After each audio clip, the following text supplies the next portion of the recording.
Chapter 348. After breakfast, Annie brought news. Wangya, Jiangnan's #1 salt merchant Tyrant too was. Annie stealthily glanced at Jingwan and deliberated for a moment. His family line ended. Initially, Miss Baishao came out of his other courtyard last night. About 70 li south of Chuanzhou Prefecture, there is a manor. As for the other one, she was married the day before yesterday. Her first night was bought by Tai Yentu for a high price of 800,000 taels. He added another 200,000 taels and took her away for 3 days. Jingwan stared blankly.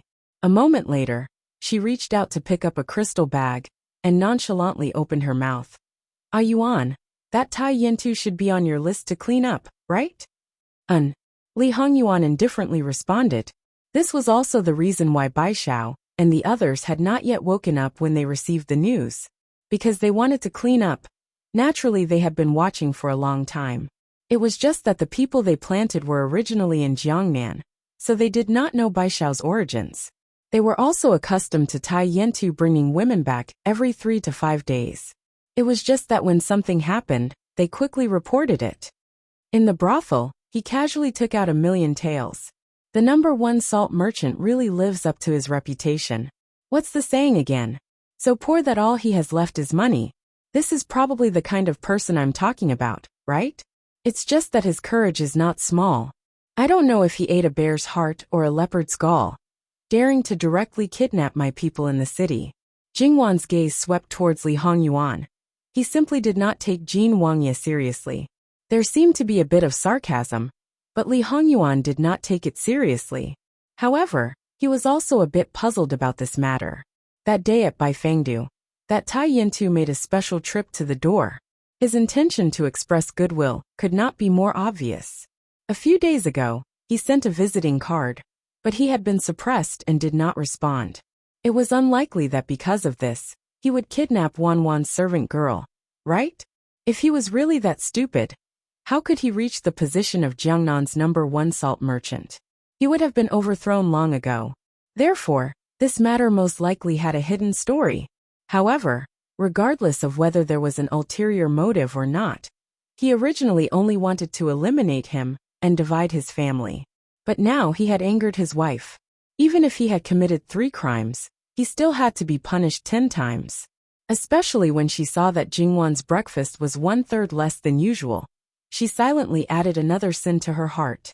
Jingwan felt that something was wrong. She needed to find something to do to distract herself. I've seen Wanwan's paintings of flowers, birds, fishes, insects, and even mountains, rivers, plants, and trees. However, I haven't seen any portraits of people. Why don't you try it, Wanwan? Jingwan looked at him. Why did he suddenly mention this? However, seeing that a certain someone was still very calm and didn't seem to have any deeper meaning, Jingwan smiled gently. Sure. After that, Jingwan went to the study, leaving only Qingju to serve the brush and ink. The others were sent to Baishao and the others. Last night had been more tiring. Because they couldn't leave people, they could only take turns to rest. The first thing that came to Jingwan's mind was the 12 golden hairpins. Of course, it was just a name. She could choose 12 beauties to draw. No matter if it was the beauties she had seen before, or if she made some slight changes to their faces, it would be a pretty good theme. After thinking about the subject, she directly began to draw. If she wanted to draw well, she naturally couldn't be distracted. She needed to be sufficiently focused. After spending a certain amount of time, she temporarily forgot about other things.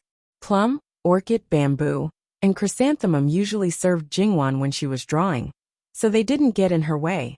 On the contrary, the initial color of the ink used to sketch the appearance was just right. There was no need for Jingwan to make a second adjustment. At the same time, no matter which direction she drew, the adjusted ink was always in the front right. After she got used to it, she didn't even need to use her eyes. Her habitual movements could be dipped in ink. Naturally, it saved a lot of time. No one came to disturb her, including Baishao and Daybreak, who woke up. No one came to disturb her. This was because she actually didn't need to do anything. After about an hour, Jingwan would rest and move around. She sat down to eat some tea and snacks. Then she would look outside the window. Jingwan also didn't ask about the situation outside. Later, Li Hongyuan came over. He saw that Jingwan had finished drawing the appearance of all the paintings. Some of them had even been colored once. Because most of the paintings were rolled up, Li Hongyuan stretched out his hand and unfolded it until he could see the whole picture. With just a few strokes, the beauties outlined in various poses were already pleasing to the eye. It could be imagined that when the painting was finished, it would be a stunning work. It was enough to show some of Jingwan's skills. It's Wan's first time to draw such a big painting. Yes, it's my first time. This painting would probably take her a long time. Of course, this was under the condition that the time was relatively concentrated. If it was more scattered and she went on a tour, she might not be able to finish painting in a year and a half. Li Hongyuan didn't say anything else. However, he was still unhappy. As for the reason why he was unhappy, it was because his wife's first time wasn't his. It would be strange if he was happy. However, he didn't show his emotions this time. If he could completely flip over the jar of vinegar because of a painting, then Wan probably wouldn't care about him. In fact, after they got married, Jingwan didn't have much time to draw. After all, a certain person was too clingy. Sometimes when she was drawing, the nature of the painting would accidentally change. However, there were still a few times when she was quietly drawing. Li Hongyuan tilted his head and looked at Jingwan. Do you need help? Jingwan paused and turned to look at him. No need. Yuan, you can either stay by the side or go out and do your own things. There was a bit of firmness in her tone that didn't allow any objection. Li Hongyuan clenched his fist and put it to his lips. He smiled meaningfully. Wan, you don't have to be so nervous. Jingwan was vaguely being teased by this bastard again. She glared at him. Your Highness, you're not allowed to come within 5 steps of me. Li Hongyuan nodded, indicating that there was no problem. However, he agreed so readily. Jingwan was worried again. She turned around and gave Qingju a strict order. She was not allowed to go out without her permission. Li Hongyuan chuckled at Jingwan's. Every bush and tree is an enemy. As expected, he received another angry glare from Jingwan. Li Hongyuan surrendered and said that he wouldn't dare to do it again. Qingju also covered her mouth and snickered at the side. After that, Qingju was vented her anger on by her master. Li Hongyuan was very well behaved until lunchtime. He leaned on the couch and looked at Jingwan with a lazy expression. However, his eyes were unusually gentle. It was as if she was the only one in his world. Jingwan might have felt uncomfortable at first, but as time passed, she got used to it. Occasionally, she would turn around to look at him with a faint and gentle smile. Excluding the matters outside, there was a feeling of peace and tranquility. Jingwan and others didn't leave the study until noon, when it was almost lunchtime. During the process of setting the table, Jingwan asked Nanny Gong about Baishao and Morning Dawn. As expected, they had woken up. Baishao didn't need to say anything, except for the relatively few whip wounds on the surface of her body. The wounds on her abdomen were not only caused by the sharp weapons. It would take at least half a month for her to be able to move freely. As for Morning Dawn, it seemed that she only had superficial wounds. However, she had been abused for a long time. Except for her face and hands, there was hardly any intact skin and flesh on her body. Not to mention other things, not many people could bear the burning pain all over her body. In Jingwan's opinion, as long as they could be saved, it would be a blessing. She was more worried about their psychological condition. Psychological trauma was often the most fatal. What exactly happened? Did Baishao tell you? Jingwan asked. Yes, she did. It's like this. Baishao went to the street as usual, but this time, she met Su Ting. Yes, it was the concubine's daughter who was sold to Iron Salt by Governor Su. She naturally recognized Baishao, and Baishao couldn't forget her. In terms of martial arts, Baishao could defeat 10 or 20 Su Ting in a minute. In terms of cunning, 10 or 20 Baishao couldn't defeat her. Baishao was just stopped and said a few words, and Su Ting used some kind of drug on Baishao. What happened after Baishao fell into a coma was not very clear, but according to their investigation, Su Ting should have taken people out of the city directly. Baishao woke up in pain. When she woke up, Iron Salt's whip fell on Baishao's body. The drug didn't seem to have completely disappeared. She didn't have much strength and was stripped of her clothes. The shame of a girl's reputation being inexplicably ruined made her scared. Moreover, it seemed that she was also drugged. Her throat was dry and painful, and she could only endure all kinds of torture. After that, it was Daybreak who saved her. That's right, they were in the same room. Daybreak was only wearing underwear, and her entire body was covered in wounds. She seemed to have been in a coma before, but after waking up, Daybreak dragged her wounds and forcefully attracted Salthead's attention to herself. Then, Baishao watched helplessly as Daybreak took the blame for her. To Baishao, this was a huge blow. All along, Baishao did not have any vicious thoughts. But at that time, she wanted nothing more than to tear that fat pig into pieces. Whatever shame, whatever fear, she threw them all aside. In her constant struggle, the effects of the drug seemed to have worn off. https://www.bicken.com/11/11807/6653944. HTML chapter error. Click here to report. No registration required. We will deal with it as soon as possible. After reporting, please wait patiently and refresh the page. Please remember the domain name of this book: www.bicken.com. Bicken.com Mobile Edition. Chapter 349. After calming down, Baishao's IQ also came back. She hastily put on her clothes and helped Daybreak put on another one. Then she brought Daybreak out of the back window. Daybreak originally wanted Baishao to leave by herself, but everyone who knew her well knew Baishao's temperament. She had always been homeless with her younger sister. She clearly had a better way out, but because of Sister Blackie, she always resolutely shook her head. Not to mention that Daybreak had taken her place. Even if this didn't happen, Baishao most likely wouldn't leave Daybreak alone. She was unfamiliar with this place, and didn't know how many people were in this villa. It wasn't a wise decision to rashly go out. Baishao placed Daybreak in the shadows of the darkness, and went to light a few more fires, adding another stroke to the chaos caused by Iron Salt's miserable howls. It should be relatively easy to escape from such a chaotic situation. However, she was probably unlucky to meet 3 men who were blocking her way. Even if they weren't very strong, they were definitely trained. Baishao put down Daybreak and prepared to fight to the death. She was injured during the fight. However, because she was determined to die, she snatched a saber midway and got rid of the 3 men. Needless to say, what happened after that could be guessed. In short, Baishao must have put in a lot of effort to bring Daybreak back alive. Jingwan's face didn't change much.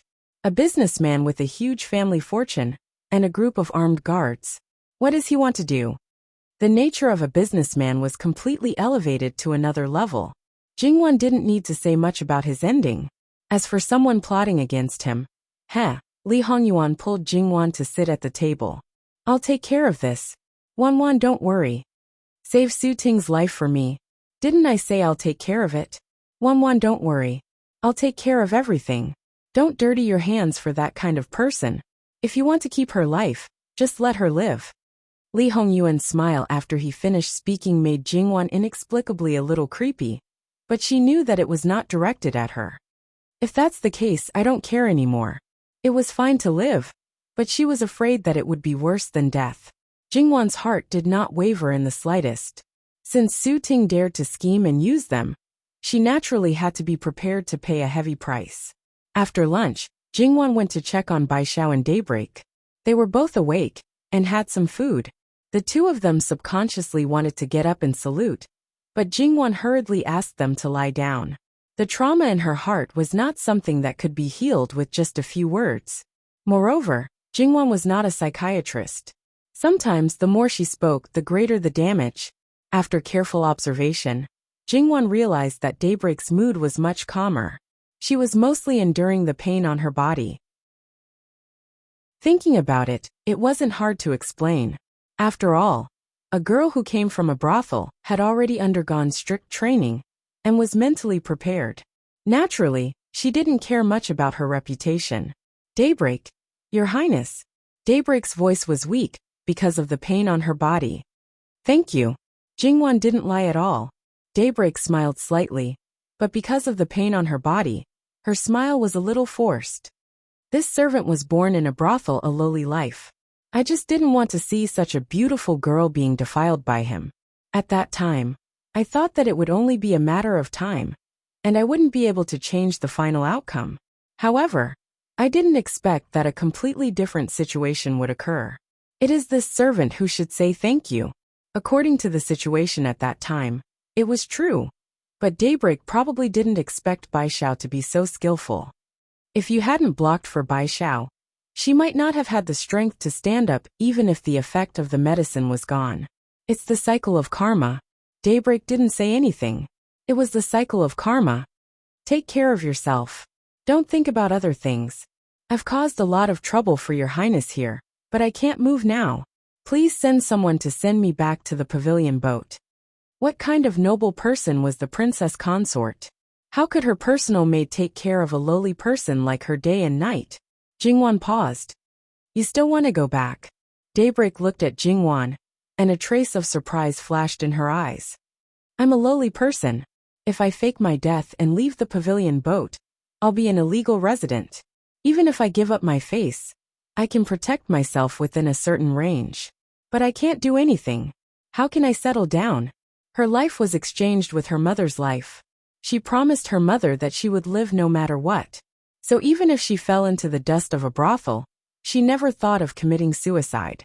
When Daybreak said this, she still didn't show any emotion, as if she was just stating a fact. The feeling Jingwan had when she met Daybreak for the first time came again. She was either dead in her heart, and lived only for the sake of living, or she was too shrewd, and everything was calculated by her. According to the current situation, it was unlikely that she was the one who calculated everything. Moreover, even if she was the one who calculated everything, she should have done it step by step. If she was really helpless, and had seen through the world of mortals, it would be a pity for such a woman to continue to practice in that kind of place. I don't mind having one more person by my side. How about being my maid? If you don't want to serve me, I can arrange another identity for you. Daybreak was a little surprised.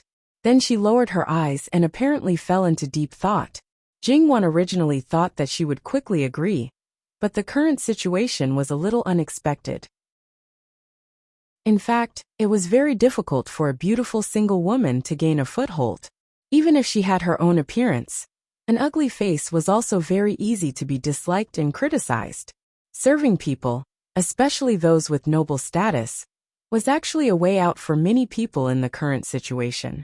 Moreover, it was said that there were 7 ranks in front of the gate of the Prime Minister.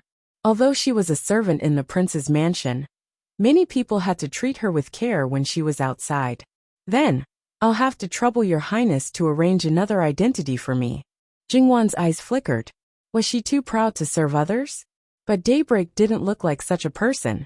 However, as the saying went, everyone had their own aspirations, so there was no need to force them. Daybreak, it's hard to survive alone. The princess is very good and never mistreats her servants.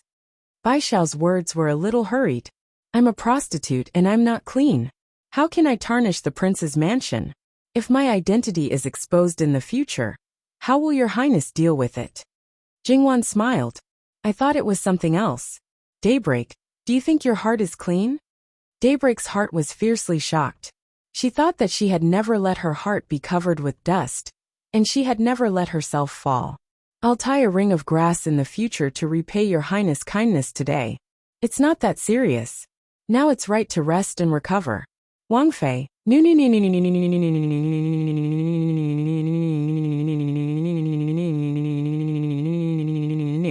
She also knew that the best outcome was to let Aunt May think that she was already dead, and not have the slightest bit of involvement.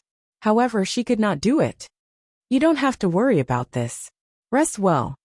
She got up and looked at Bai Xiao. You too. It's all over. Don't think too much. I've made your highness worry. There's no need to say this. Speaking of it, you've probably suffered an unexpected disaster. As the saying goes, if it's a blessing, it's not a disaster. If it's a disaster, it can't be avoided. Perhaps this is my fate. If it's not this time, It may be something else. I'll recover as soon as possible.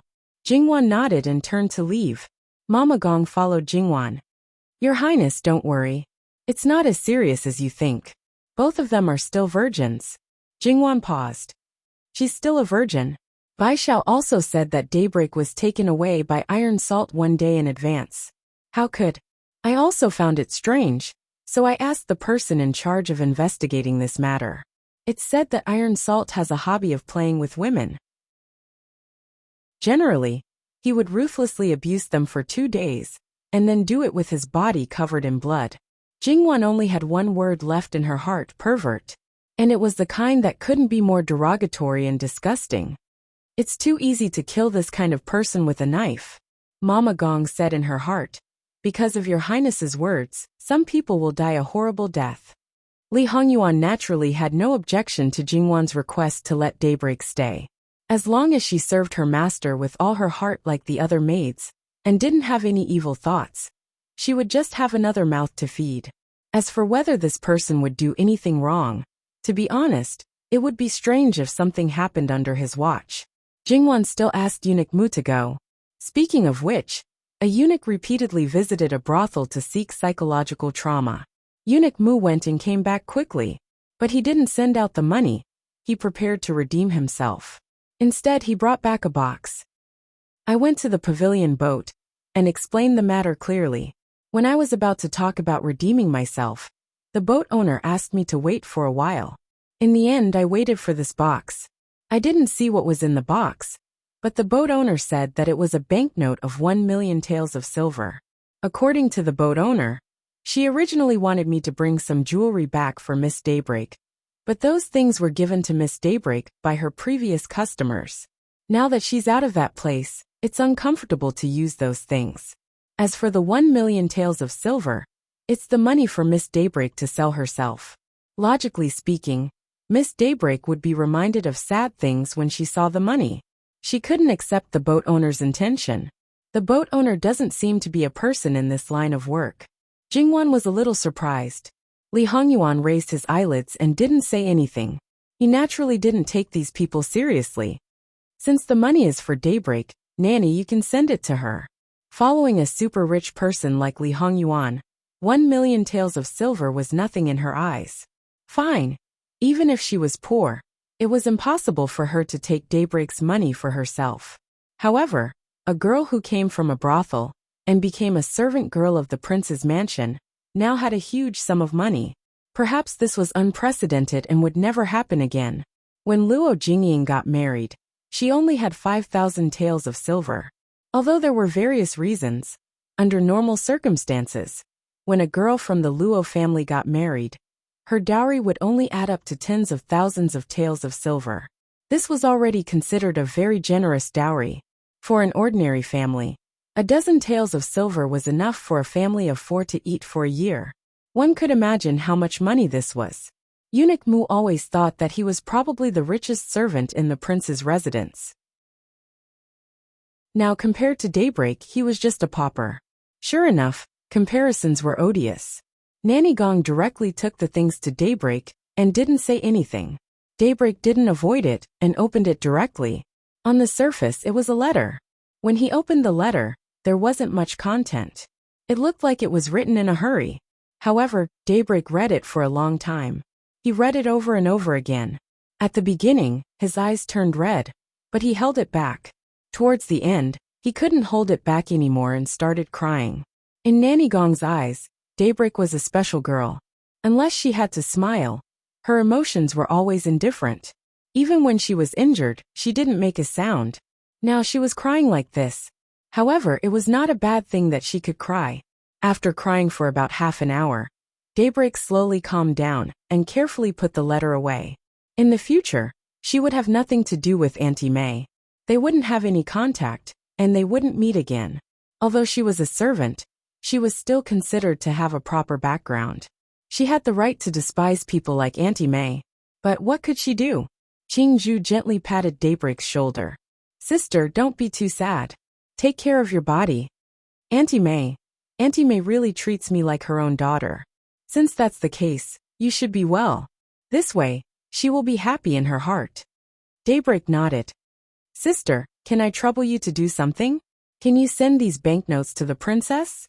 https://www.bicken.com/11/11807/66533979. HTML. Please click here to report. Registration is not required. We will deal with it as soon as possible. After reporting, please wait patiently and refresh the page. Please remember the domain name of this book: www.bicken.com. Bicken.com mobile version reading website mbicken.com. Chapter 350. Daybreak hesitated for a moment, but in the end, she still put it away and casually placed it on the side of the pillow. Perhaps it was because she had fiercely cried, but at this time, she felt physically and mentally exhausted. Closing her eyes, she quickly fell into dreamland, but her sleep was not stable. Her closed eyelids trembled slightly, and her eyelashes were slightly moist.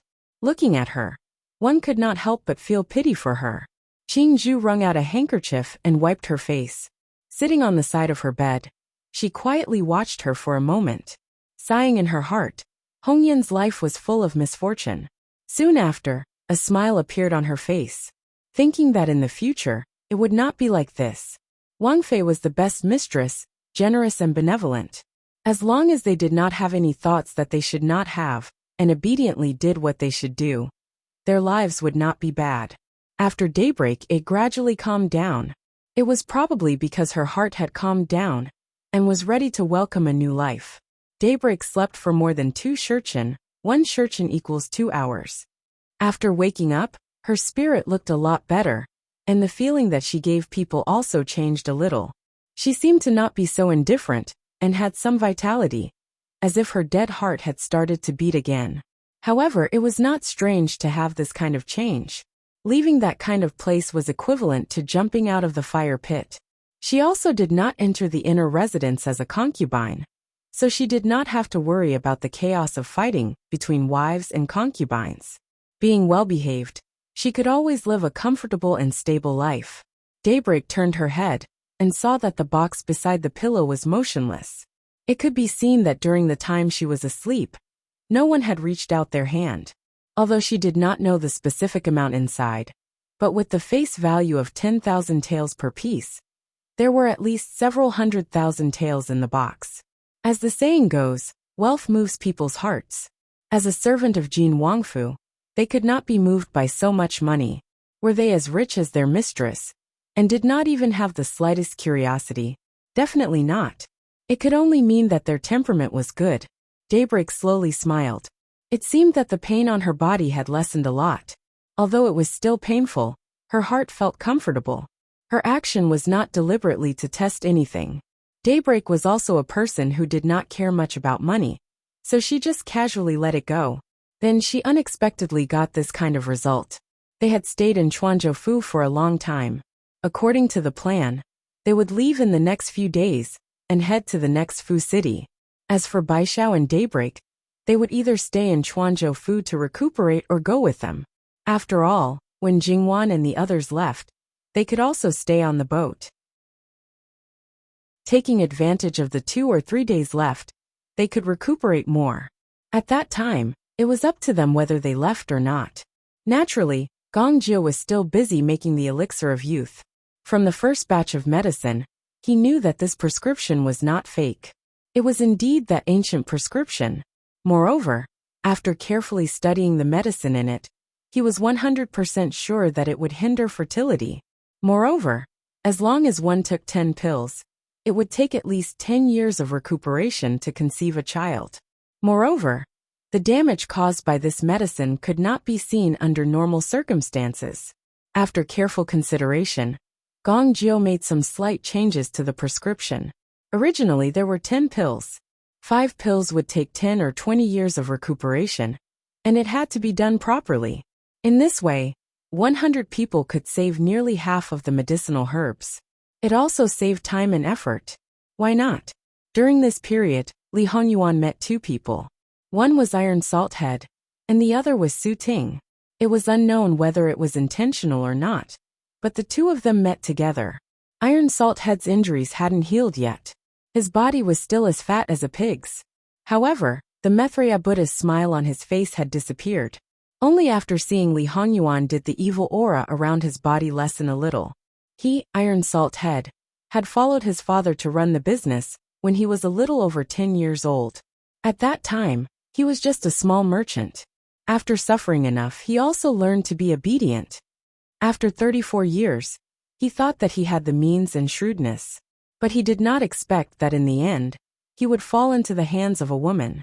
Of course, when he did not know for the time being, this woman naturally referred to Bai Xiao.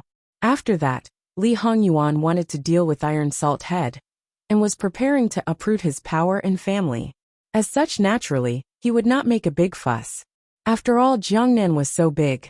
Moreover, Iron Salt Head was said to be the #1 salt merchant in Jiangnan. But the scope of his business was not just Jiangnan. If the power behind him was alerted, those people might escape. Without a doubt, they would also take away a large amount of money.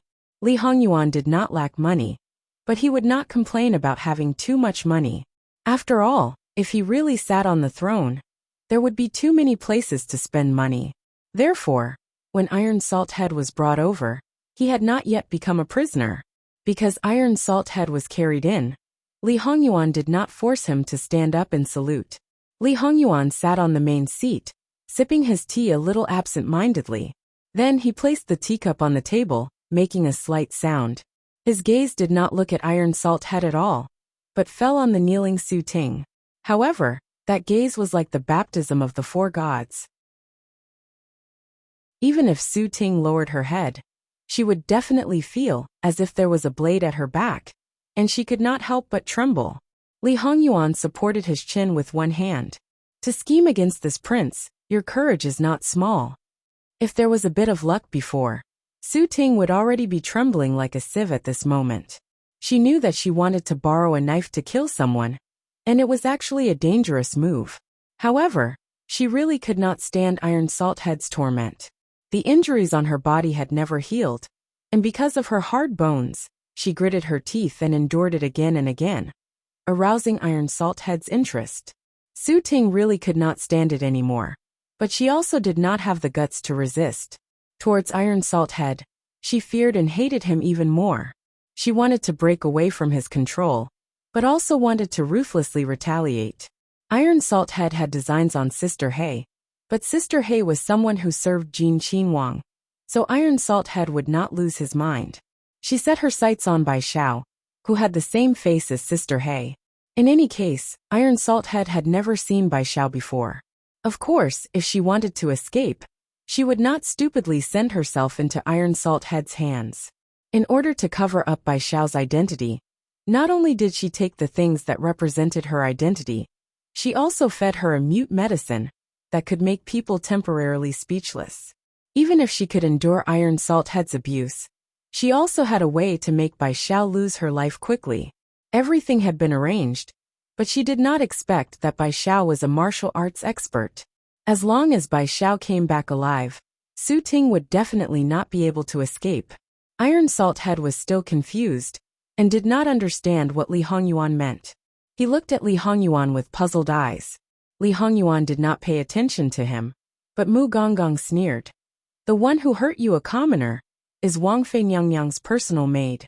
She was schemed against by the woman beside you, and fell into your hands. Wang Fei Nyangnyang has always been very protective of the people around her. She was injured like that, and almost lost her life. Wang Fei Nyangnyang is very angry. Iron Salt had originally thought that he would find the slut who hurt him. If he did not skin her alive, he would not be able to dispel the hatred in his heart. Now, how could he still not understand? Looking at Su Ting, his eyes were as wide as copper bells. He really fell into the hands of a woman, but he missed one. This was the main culprit. His fat body suddenly rolled over, and the pain in his body seemed to have disappeared. He rushed over and clutched Su Ting's neck tightly. Slut, slut, slut. Su Ting's eyes rolled to the back of her head. She tried her best to pry Iron Salt's hand away. However, the strength of a person who had reached the pinnacle of hatred was no small matter. Su Ting's face turned pale, and the strength of her struggle became weaker and weaker. It looked like she was only left with one breath. However, how could Li Hongyuan let her die so easily?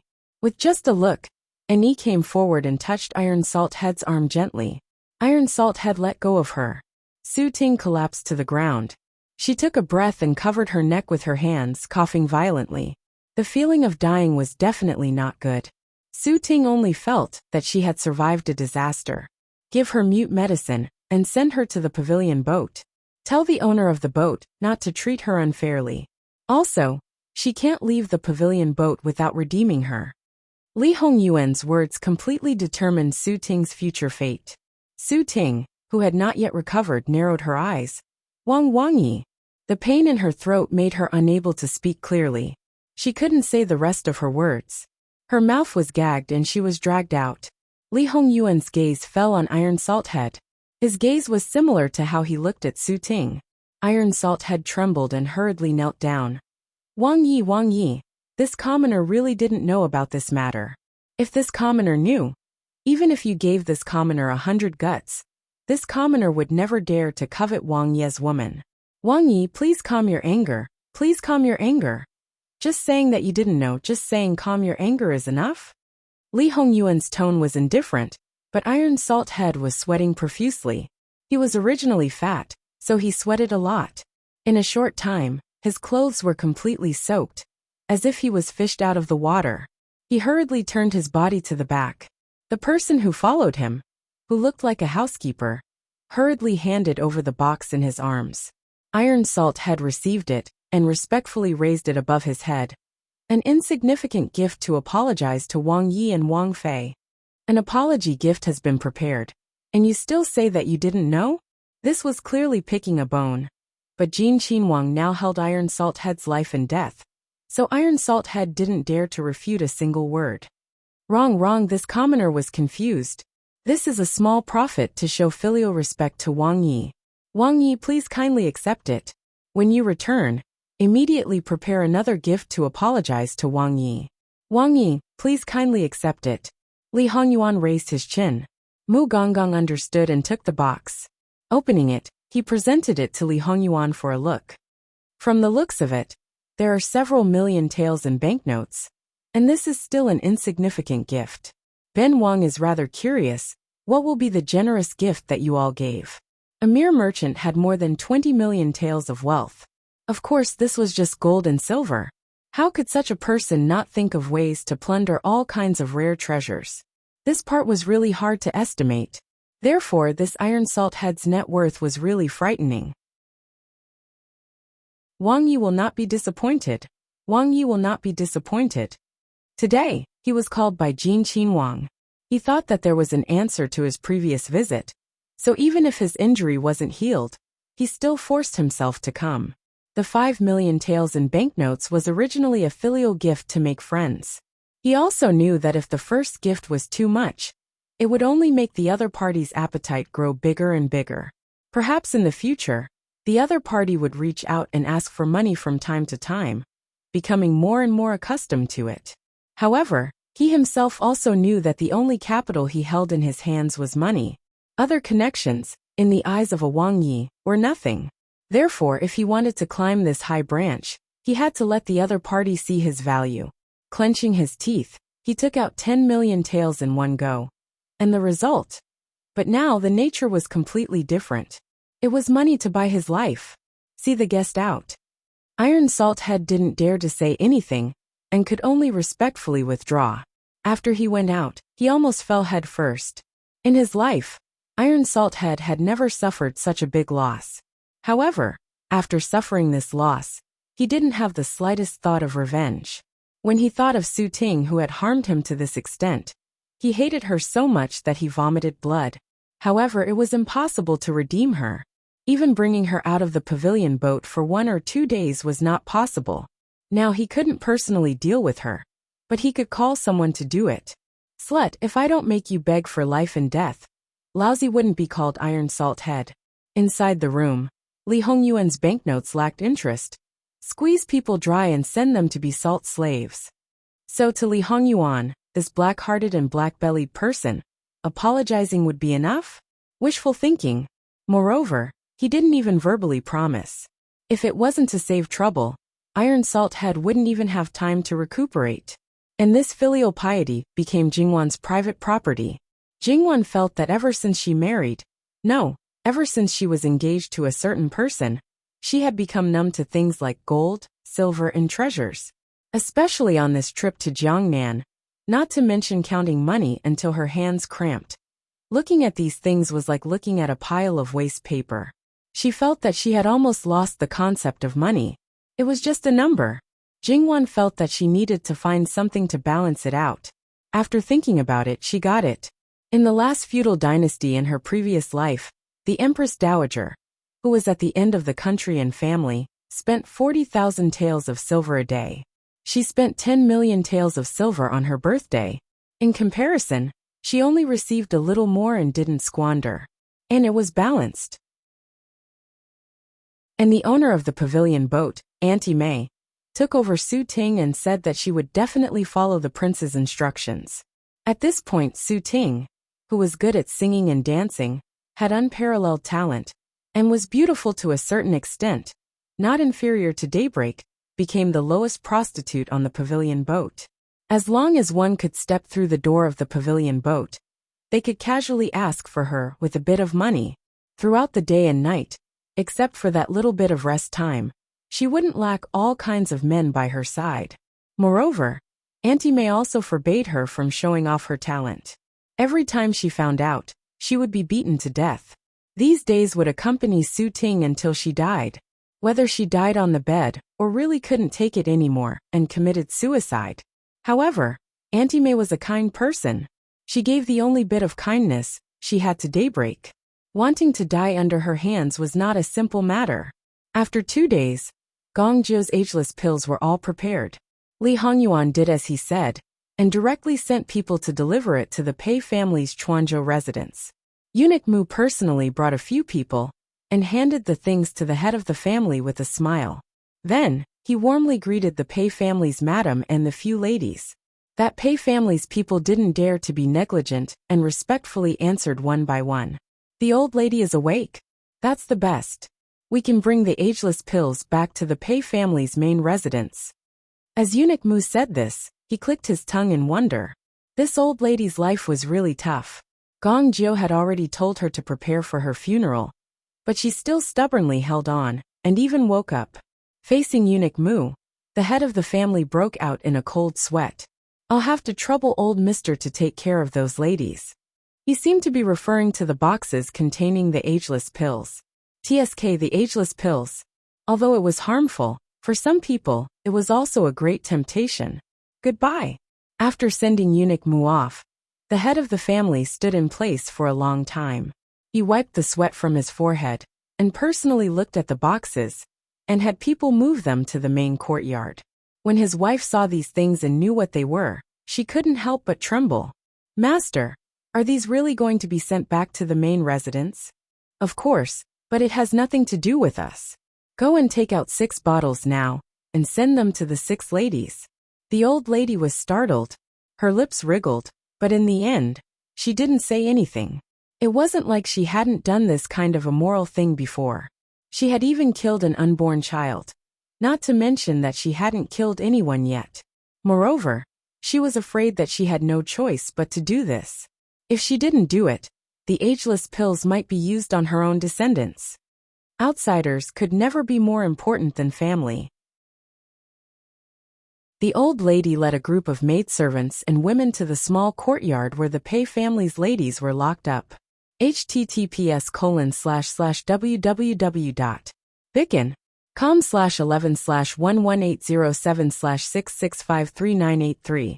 HTML. Please click here to report. Registration is not required. We will deal with it as soon as possible. After reporting, please wait patiently and refresh the page.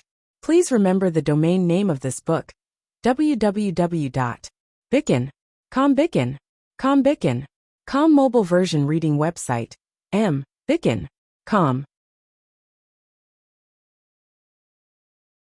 Chapter 351. These days, they had been clamoring for the main character. Now that they finally saw her, Each and every one of them harshly threatened her. Unfortunately, the old woman was too lazy to pay attention to them. She directly had them captured and forced down all the immortal pills. This immortal pill generally needed to be taken at least once every 3 days. At one time, it was 5 pills with increased efficacy. The side effects were even worse than before. As for whether there would be any side effects other than hindering children, Gong Jiu expressed that he also didn't know. After all, he didn't find anyone to test the efficacy of the pill. Things that were forced down people's throats, no one would think that it was a good thing. Old witch, what did you give us to eat? As they questioned, they reached out to scratch their necks, wanting to spit out the thing. The old woman was quite indifferent towards these people from the main family. People from prestigious families all thought highly of themselves and considered everyone beneath them. As the saying goes, if the upper beam is not straight, the lower beam will be crooked. The virtue of these little ones was enough to see what the previous generation was like. It was no wonder that it caused the family to fall to such a state today. Not to mention that there was no family power in the imperial court. Even if there was, such insolence would only bring disaster to the family. What did you eat? The immortal pill that Jin Qinhuang sent over. The old woman smiled. A beauty-preserving sacred product, How many people want it, but can't even see it? You all ate 5 of them at once, you should be rejoicing. Seeing the ghastly appearance of these girls from the main family, the old woman's original sense of guilt completely disappeared. If she had to say, Jin Qinhuang was really benevolent. There were many ways to sterilize a woman. Why bother to make such a beauty-preserving good thing? She was already old and wouldn't drool over this thing. However, her married daughter and daughter-in-law should like it very much. In any case, they had already reached the age of old pearls, and their children were already more or less born. To be able to become beautiful, who wouldn't want it? Unfortunately, it was just a thought. She didn't have the courage to touch this batch of pills. Otherwise, she wouldn't even know how she died. At this moment, each of them became pale. They no longer pretended to scratch their necks. Instead, they no longer cared about their bearing, and reached into their mouths to scratch their throats. Unfortunately, it was all in vain. That fingernail-sized pill not only tasted good, it also melted in their mouths. How could he really dare? How could he really dare? We are from the main family of the Pei family. The Pei family is the richest family in Jiangnan. The richest family, do you understand? Wasn't he afraid of offending the Pei family? Who gave him the guts? Who gave him the guts? The old lady stood at the side as if she was watching a joke. They didn't live up to their name. So what if they were the number 1 clan? Who gave Jin Qinhuang the guts? Of course, it was his birth. Moreover, what he gave was a beauty supplement, and it was a prescription from the Pei family. As long as he did not mention the side effects of this medicine, who could criticize him? Speaking of side effects, he had to talk about why the Pei family gave him this prescription. If he revealed it, not only could he push it away cleanly, but he could also openly cause trouble for the Pei family. The old madam suddenly realized the reason why Jin Qinhuang used the immortal Dan instead of other extinct medicines. It was indeed brilliant. What's the use of shouting at me? If you have the guts to shout at Jin Qinhuang, you might as well see if he has the guts to directly dispose of you. Old witch, you dare to help outsiders against your own people? Grandfather will not let you off. Just you wait. The old woman looked at them coldly. This was exactly what she wanted. She flicked her sleeves and left. Old witch, stop for me, she shouted fiercely. But this was not her own territory. As the host, when she became ruthless, could you, a mere guest, have the advantage? After leaving this side, she looked at the closed door on the other side. Ever since Pei Yu-ing was violently beaten, she had not left that room. And those who had seen her, other than the doctor, were only the 2 servant girls who served by her side. It must be said that the 2 servant girls had also been dealt with very miserably. There was no other way. Who told their master to be favored, they also followed suit. A few days ago, the old madam did not pay attention to her at all. Now, she directly let someone knock on the door. The door was only opened a crack when it was rudely pushed back. If the servant girl who opened the door did not retreat quickly, She was afraid that she would have been directly knocked to the ground. Compared to the previous people who did not know life from death, they only had panic in their eyes. "Where is your miss?" The servant girl stammered and could not say anything. The old madam was also impatient, and directly sent someone to find her. The room was so big that it did not take much effort. However, this move did not find her. The old madam sneered. Did they really think that she was too ashamed to see people, and hid in the room, and did not go out? "How long has your master been out?" "Old madam." "Shut up, I am just a commoner with no rank and no grade. I am not worthy of this title. Only people in the main house dare to break the rules. Just say it, how long has your master been out? Don't talk nonsense. Just went out not long ago." This servant girl was not arrogant at all now. "Come, go and find the miss of the 4th generation of our main house. She is the role model of the Miss Pei. She cannot lose face for the Pei family." The old madam did not think that Pei Yuing could leave this house. Because of the recent events, she gave a death order. The front door, back door, side door, and corner door of the house were all very strictly controlled. If anyone received benefits and secretly let a master out, if they were caught by her, it would not be as simple as being sold. Sure enough, Pei Yuing was still looking for an opportunity to go out. Unfortunately, she was not able to do so. She was still secretly hating that an ordinary house was so strictly guarded. She thought that there was some treasure in this broken house, and did not know that this was the influence of Jin Qinhuang. Pei Xiuing was not familiar with this house. When the servants here deliberately wanted to find her, it was simply a matter of time before they caught her. Pei Yuing was forcibly pulled back, but she firmly protected the headscarf on her head. Her face and body were fine, but her head. The old madam glanced at her and declined to comment. "Miss, it is best to know your place. Don't think that you can achieve your goal after leaving this house. Jin Qinhuang's people are guarding outside. Because of your ambition and self-righteousness, you have harmed the Pei family to this extent. Do you really want the Pei family to be exterminated before you are satisfied?" Pei Yuing pursed her lips and did not speak. But whether it was the clenched fists or the fluctuating emotions in her eyes, it all showed that her mood was not calm. Based on what was the basis of putting all the blame on her head? She did not wash away the disgust of great-grandmother and sacrificed her reputation. Was everything she did for herself? Who could she find to reason with for everything that she was suffering now? It was obvious that everyone hurt her, betrayed her, schemed against her. But now they wanted her to bear the burden. Don't even think about it. You were heartless first, so don't blame her for being unjust. Even if she died, she would also pull a group of people down with her. "Tang Zhu, what is the matter?" Pei Yuing restrained all the emotions in her eyes and asked faintly, as if nothing had happened. Astonishment flashed through the old madam's eyes. With this temperament, it was no wonder that the clan head would make such a decision. However, to let the chess piece know that her original position was actually a shield, she would only be reduced to an abandoned chess piece in the end. It was okay if she was hit until she could not recover from the setback, but the one in front of her was afraid that it was not the case. She might even bite back. But this had nothing to do with them. Even if she was to be angered, it would depend on whether she really had the ability to deal with them after destroying the main family. The old madam let someone give her the porcelain bottle. Pei Yuing opened the porcelain bottle and poured out the pills inside. Although there was a difference in size, but just based on the smell, she could distinguish what it was. "It's not Old Dan. I have already eaten it. Tang Zhu does not need to worry that I am acting in front of Jin Qinhuang. However, for me, it is purely a beauty-preserving sacred product. I heard that it is difficult to make, and the herbs used are expensive. This kind of good thing, there is no reason not to eat it." Then she naturally remembered Jin Qinhuang's words that day, and unhesitatingly ate all the pills one by one. The old madam was very clear that this kind of woman would be very frightening.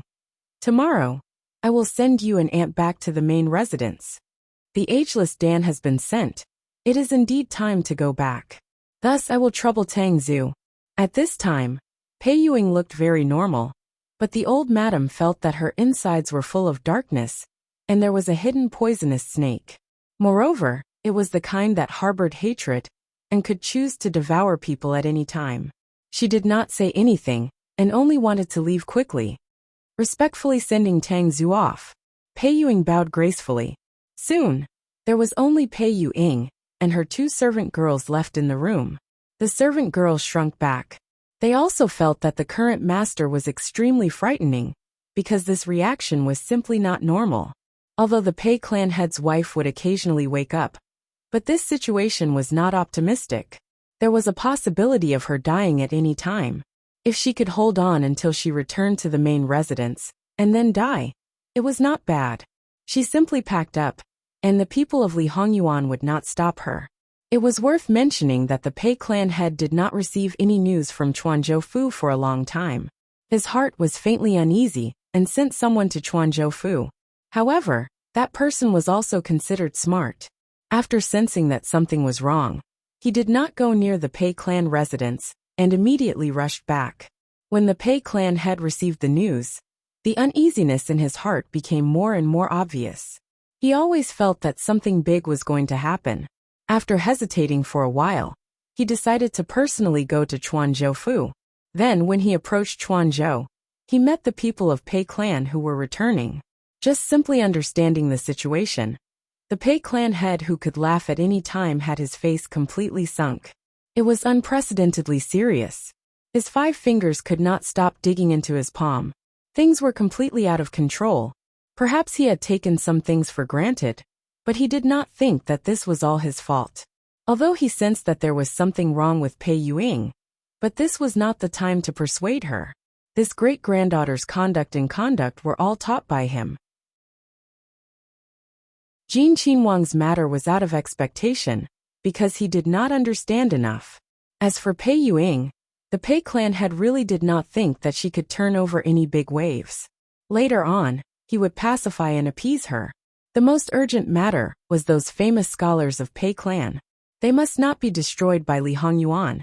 Once they were destroyed, Pei clan would really have no chance to make a comeback. The Pei clan head also understood that because Jin Qinhuang deliberately blocked the news, it was very likely that the time he received the news was already late. But he could not sit and wait for death. He wrote a letter and sent it out with the fastest speed. At the same time, he also sent a letter to each family's in-laws. Inside, he expressed all kinds of concern and mentioned some people in their clan. In essence, it was the same trick that the Pei clan head used to threaten Min clan. It was just that he did not make it clear. However, no one was stupid. How could they not see the threat in it? When those people received the letter, their faces were all ashen. They probably did not think that the Pei clan head would be so despicable and shameless. However, because the matter came so suddenly, they also had doubts in their hearts. What happened that made this old thing Pei suddenly release something that could be used against their clan? It was obvious that there was something unusual. After that, when the people of Pei clan's reputation were met with mishaps one after another, they finally reacted. Someone wanted to deal with Pei clan.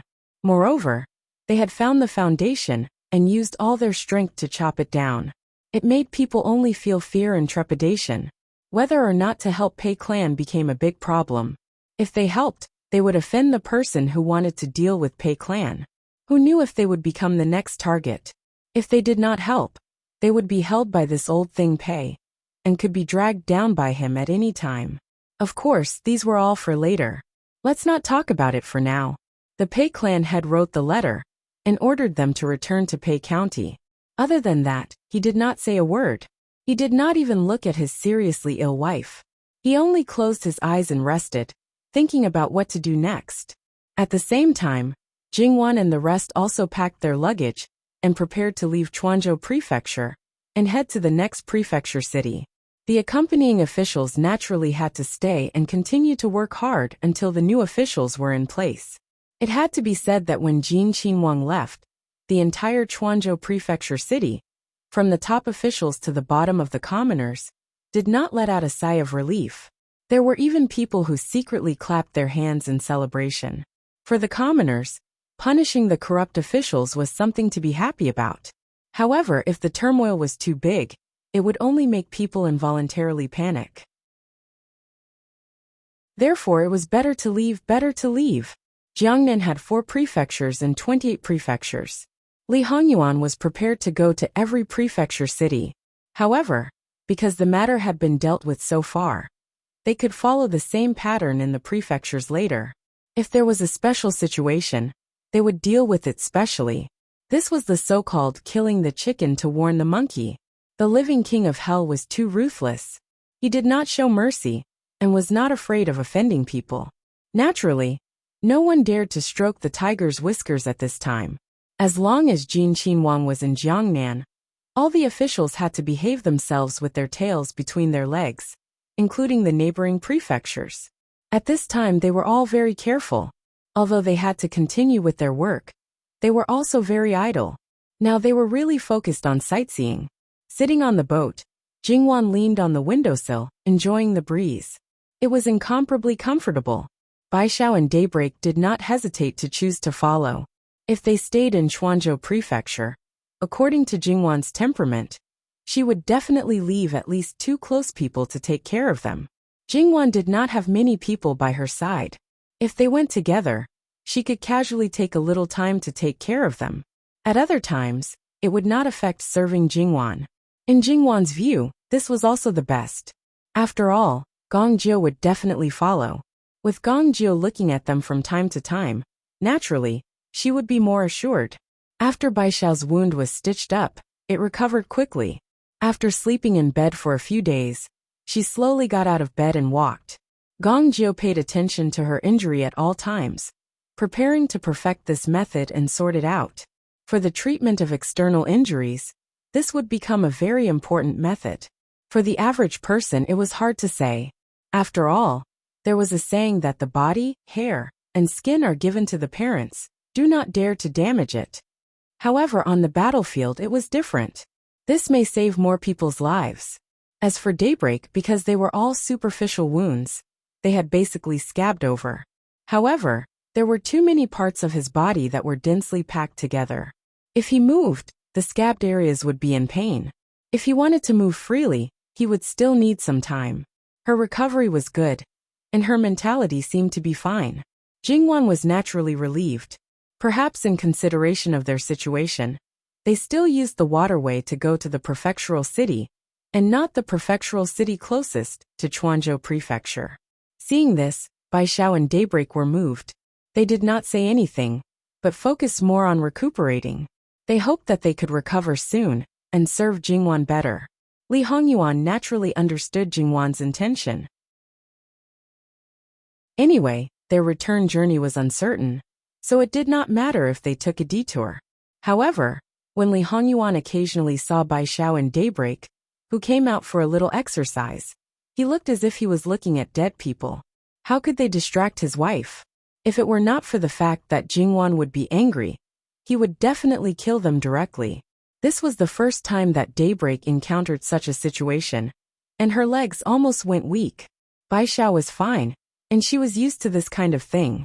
Therefore, after Li Hongyuan left, she just calmly patted Daybreak's arm and said, "It's okay. His Highness values the princess too much, and he will not allow the princess to look at others. However, as long as we serve the princess well, the prince will at most be cold. The princess is the most important one, and we just need to avoid him." https://www.bicken.com/11/11807/66539888. HTML. Please click here to report. No registration required. We will deal with it as soon as possible. After reporting, please wait patiently and refresh the page. Please remember the domain name of this book: www.bicken.com. Bicken.com mobile edition website, bicken.com.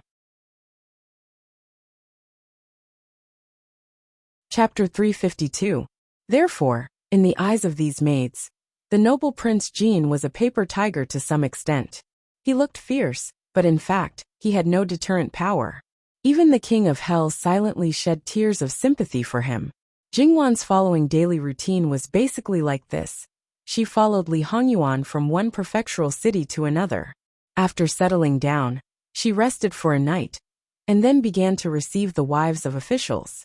To put it bluntly, she began to receive gifts. Because she received too many gifts, she didn't even look at them in the end. When she had accumulated enough, she sealed them and sent them back to the capital to be presented directly to Le Qingdi. Of course, because the matter in Jiangnan was not over yet, in order to avoid alerting the enemy and causing some people in the capital to collude with Jiangnan and reduce Jingwan's income, she only presented a list for the time being, so that Le Qingdi would have an idea of who to settle the accounts with and how much would fall into his pocket in the end. As for the gold and silver in the treasury, Li Hongyuan was kind enough to keep some. The rest was all sent to the capital to fill the national treasury. This situation lasted for about 2 days. After that, it was time to go out. Of course, this was only if there were places worth visiting in and out of the capital. After these 2 days, she collected the gifts and cleaned up the treasury. Then she clapped her hands and left confidently. Those who hadn't sent gifts would suffer because of this. Haha, it had nothing to do with Jingwan. Anyway, she wasn't the one who was anxious. Whether or not they sent gifts had nothing to do with whether they would be settled or not. On the contrary, the more gifts they sent, the more likely they would be settled. However, the more indifferent Jingwan appeared, the more anxious some people became. They even became more and more obvious. In the end, on the second day after they settled down, there were people scrambling to be the first to come to their door. One gift was more valuable than the other. Little did they know that after they left, some people's faces became colder and colder. When his wife was unhappy, Li Hongyuan naturally had to coax her. Every time he coaxed her, he would write down a debt for some people. This account book was getting thicker and thicker. The truly magnificent mountains and rivers were usually not near the prefectural city. After Baishao and Daybreak were able to move freely, Li Hongyuan began to take a detour. The prefectural city could go to hell. Since his wife was unhappy, he naturally did not hesitate to create psychological pressure for them. Jingwan wondered if this was a good idea. And Baishao, Li Hongyuan stroked Jingwan's hair. Wan, I can tolerate you infinitely, but it doesn't mean that I have to continue tolerating you because of other people. Just because of 2 maidservants, I deliberately changed the schedule and even delayed the time. Because of you, I didn't care about it. But now, when the master goes out to play, he has to worry about whether the servants have recovered from their injuries. Is this appropriate? Also, don't say that Baishao was schemed against because of me. As a servant, it's natural for her to die for her master. You're soft-hearted and kind, especially to the people around you. Look, which maidservant can be as carefree and happy as the ones around you? The way to manage your subordinates also needs to know when to relax. Blindly being kind will only make them more arrogant. There are even some who can't see their own status clearly and think that they are on the same level as their master. Now, because of me, you're receiving large amounts of money and gifts. Are you sure that they don't have any thoughts in their hearts? Are you sure that they won't rely on your support in the future, or even use your name to wantonly amass wealth outside? When the day comes, I'll replace all the people around you who have too much affection for you. At that time, you won't be angry with me. Jingwan raised her head and stared at him blankly for a moment. Then she reached out and hugged him, burying her face in his chest. A moment later, a muffled voice came. I know. I'll listen to your arrangements for the following itinerary. In the end, it was because she had lived in a completely different civilized society for more than 20 years. Her character could be said to have been molded at that time. If she completely denied forgetting, then she was actually denying forgetting herself. That kind of extremely strict and clear class concept, no matter how hard she tried, could not completely integrate with the current situation. Not to mention her close relatives. If the people close to her had bad conduct or did something wrong, she would not be merciful. However, if they knew their place and served her wholeheartedly, it was inevitable that she would be more considerate and take care of them a little more. Human nature. This kind of thing was really hard to say. For example, Baishao now believed that as long as she served Jingwan well, Wang Ye wouldn't do anything to them.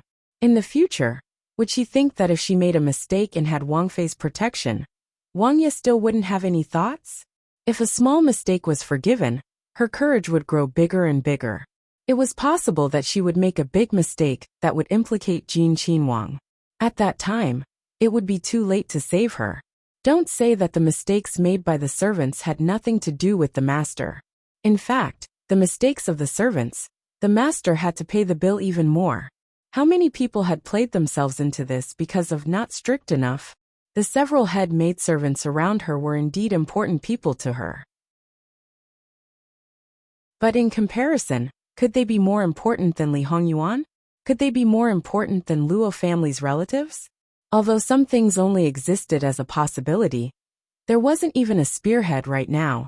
This was the so-called prevention was better than cure. After thinking through this, Jingwan also knew what to do in the future. As for going on a scenic tour, would it have any impact on the officials in Jiangnan? Speaking of which, whether they were good or bad, it really had nothing to do with her. She really didn't do anything wrong and wouldn't be afraid because of their pressure. Li Hongyuan gently stroked Jingwan's back. It's just talk, it's far from that level. Even if that day really comes, there's still me. Jingwan, with a bit of attachment that she herself didn't realize, rubbed against Li Hongyuan's arms. Li Hongyuan's eyes narrowed, expressing that he was very satisfied with the current result.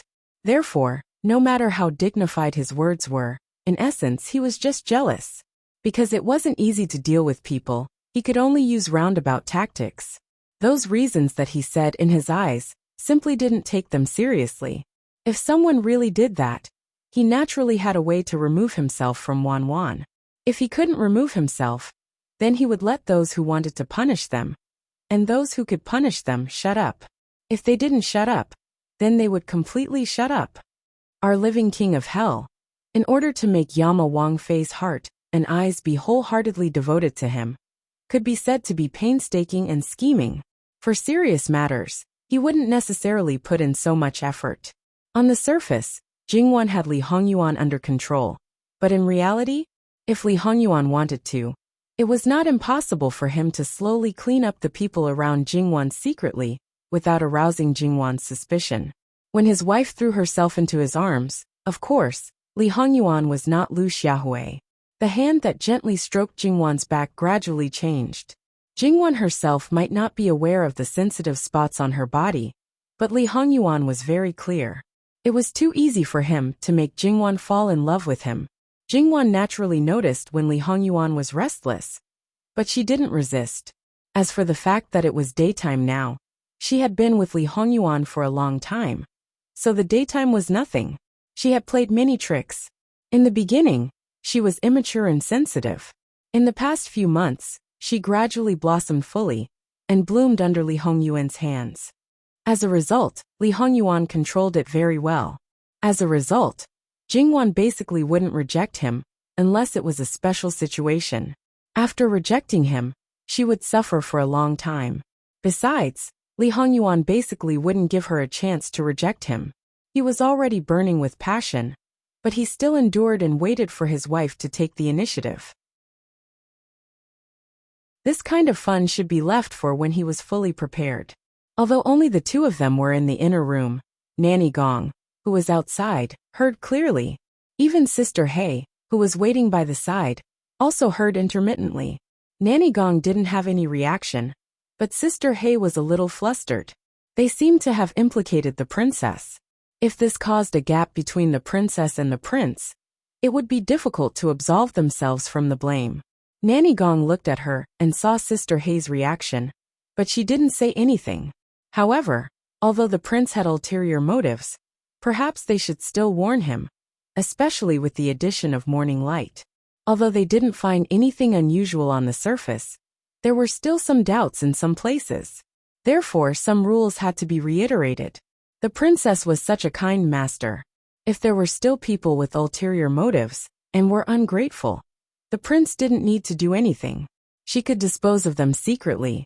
What's wrong? Are you not feeling well? Qing Zhu, who was beside her, only vaguely heard the conversation between the prince and the princess, but she didn't know the details. Now that she saw Sister Hei's abnormal expression, she asked. I'm fine, Sister Hei said. In her heart, she had already decided to talk to her sister privately. The management of the maidservants had never been within the scope of Nanny Gong's responsibility. That was Jingwan's wet nurse's job. Nanny Gong turned around and mentioned it. Sister, if you didn't mention it, I also had this intention. After all, there are new people, and the rules have to be taught. Anyway, Morning Light's injuries have all healed, and it will only take a day or two. Since sister has mentioned it now, then I will gather them together tonight and teach them the rules. Jingwan's wet nurse said. Nanny Gong nodded and didn't say more. There were some things that didn't need to be done too much. Jingwan and Li Hongyuan didn't appear until dinner time. Li Hongyuan didn't seem to be abnormal. Jingwan's black hair was loosely tied behind her head. Her skin was very good to begin with, and now it was white with a hint of red. At the corner of her eyes, the trace of spring that hadn't completely disappeared was more obvious. It looked exceptionally attractive, and the maidservants were too embarrassed to look at her directly. Perhaps because he was full, Li Hongyuan was in a good mood. However, his eyes were basically on Jingwan. In fact, he wanted to hold Jingwan in his arms and rub. However, he still cared about her dignity in front of the servants. He glanced at the reaction of the others and thought, Wan like this can only be touched by him, and only he can get close to her. And the men outside can't even think about seeing her like this. There was something strange about the maidservants, but Jingwan was a little lazy at the moment, and didn't have the energy to pay attention to it. After dinner, Jingwan didn't feel sleepy, so she went to do painting for 2 hours. Li Hongyuan accompanied her the whole time. In fact, Jingwan focused on painting, and he focused on watching Jingwan. Then she had a good night's sleep. When she woke up the next day, she was 100 times more energetic. Today, they were going to climb the famous mountains and tread the strange peaks. According to the estimation, it would take at least 2 days. For the sake of the scenery, they wouldn't be in a hurry. Therefore, they would spend at least 3 days and 2 nights on the mountain. Although Baishao looked fine now, she also knew that it was not suitable for climbing.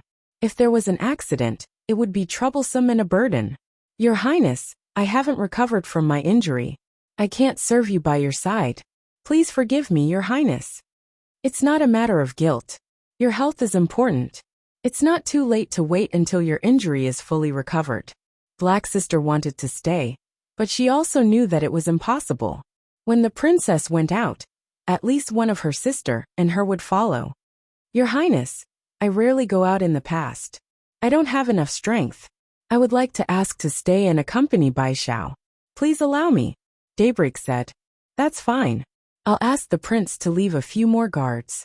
If you are bored in the next 2 or 3 days, you can go out for a walk. Thank you, Your Highness. After the arrangements were made, the group of people set off in a mighty manner. Li Suyan was sent out to do errands again. Yu Zhongqing and Master Hua Kim were both there. In this way, someone seemed to be more miserable. Looking at the beautiful mountains and rivers, the plank road of the stairway to heaven, Jingwan suddenly missed the camera. Such a scenery, unless a painting master stayed for a long time. Absolutely no one could stay in a short time. However, since it was a tour, it was naturally important to have a state of mind to experience the natural scenery. After experiencing that feeling, there was no need to pay too much attention to other things. Perhaps it could leave a deep impression in one's heart, and leave it on the painting scroll later. Because they were not in a hurry, and just strolled up the mountain, the strength of the maids was completely enough to support them. However, at some point, Jingwan began to act shamelessly. Li Hongyuan smiled faintly. In front of so many people, it was rare that Wan was willing to be close to him. He did not even need to give any hint. Without saying anything, he half squatted down. Jingwan smiled and pounced on him, hugging his neck. Li Hongyuan's hands supported her buttocks. He was still moving up step by step at a steady pace, as if there was no one else on top of him. Although the weather was still hot, the higher the mountain, the cooler it would be. Jingwan did not know the specific altitude of this mountain, because it did not coincide with the geography of her previous life. This made Jingwan suspicious of the idea that it was a parallel universe of her previous life. However, there was no point in pursuing these questions, because there was no answer at all. She just did not know if she would see snow at the top of the mountain. She turned back to ask Tyrant. Tyrant was a little ashamed this time. When they first came to this area, for some reason they did not reach the top. But from this official's experience, there is a high chance that there will be snow. Jingwan nodded to show that she understood, and did not make things difficult for Tyrant. They camped halfway up the mountain for a night. Because they were well prepared, they still had a comfortable time. Because Jingwan was prepared to go to the top of the mountain to see the sunrise on the morning of the third day, they slowed down again on the second day, and expanded the range of their stroll halfway up the mountain. At this time, they could see the clouds and fog at the edge of the cliff, which was definitely a great enjoyment. In the end, they camped at a location about half an hour away from the top of the mountain. At this time, they could clearly feel the coldness. Jingwan nestled in Li Hongyuan's arms and slept very comfortably. The next day, she woke up early and simply washed up. You don't have to follow this kind of poetic scene. Li Hongyuan naturally only wanted to enjoy it with his wife alone. In reality, when the red sun rose, the snow at the top of the mountain was covered with a layer of red with a hint of gold. The churning sea of clouds was even more dyed with deep and shallow golden red. The beautiful scene at that moment was so beautiful that it was enough to make people forget everything around them. Although this was not the first time they had seen the sunrise after coming to Jiangnan, the scenery before was still lacking compared to the one in front of them. So beautiful, Jingwan whispered softly. Li Hongyuan turned his head to look at her, and reached out to touch her slightly cold cheek. He felt from the bottom of his heart that no matter how beautiful the scenery was, it could not be more beautiful than the person in front of him. Li Hongyuan had never thought that there would be a day like this. It was beautiful and tranquil, and he wanted it to last forever. The sun gradually rose. Jingwan seemed to have finished feeling emotional. She took Li Hongyuan's hand and said, "I'm done looking. Let's go, let's go. Let's go down the mountain." Li Hongyuan's eyes flashed with helplessness. His little sweetheart actually had times when she ruined the atmosphere. They did not rush down the mountain. It was much faster than going up the mountain. They returned to their temporary residence when night fell. Climbing the mountain was also a tiring thing. That night they slept very soundly. Next, Shanbei County, Yangzhou Prefecture, and Pei County seemed to be in this territory. https://www.bicken.com/11/11807/66539992. HTML chapter error. Click here to report. Registration is not required. We will deal with it as soon as possible. After reporting, please wait patiently and refresh the page.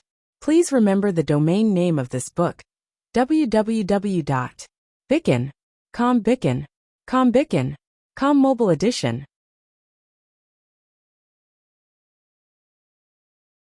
Chapter 353. Li Hongyuan was a man of action, and Jingwan was not one to drag her feet. Once they had decided on their destination, they turned around and started moving. Pei County was very close to Chuanzhou Prefecture, but Jingwan and the rest had taken a big detour. However, they were not in a hurry. On the contrary, there were some things that needed time to ferment, so the current situation was just right. On the way to Pei County, they were neither high-profile nor low-key. Other than the fact that they did not have anything that could clearly identify them, the entire entourage was low-key and luxurious. There were less than 50 guards, and they were dressed in ordinary clothes, but they faintly emitted a murderous aura. In short, outsiders would know that this entourage was not ordinary, and should not be easily provoked. In the carriage, Jingwan's servants, including Baishao and Daybreak, were all present. Daybreak originally wanted to refuse. After all, her reputation was too great. She even knew a few young masters from the Pei family. If she coincidentally bumped into someone she knew at this time, it would be too awkward. Under normal circumstances, no one would ask her anything. However, she had to be prepared for any eventualities. Furthermore, even if no one asked, they would only think that Jean Qinwang had taken in a brothel prostitute. Even if she said that she was the Wang Fei's servant girl, in these people's eyes, it was probably just a cover-up. Even though it was not the case, Daybreak did not want to damage Li Hongyuan's reputation.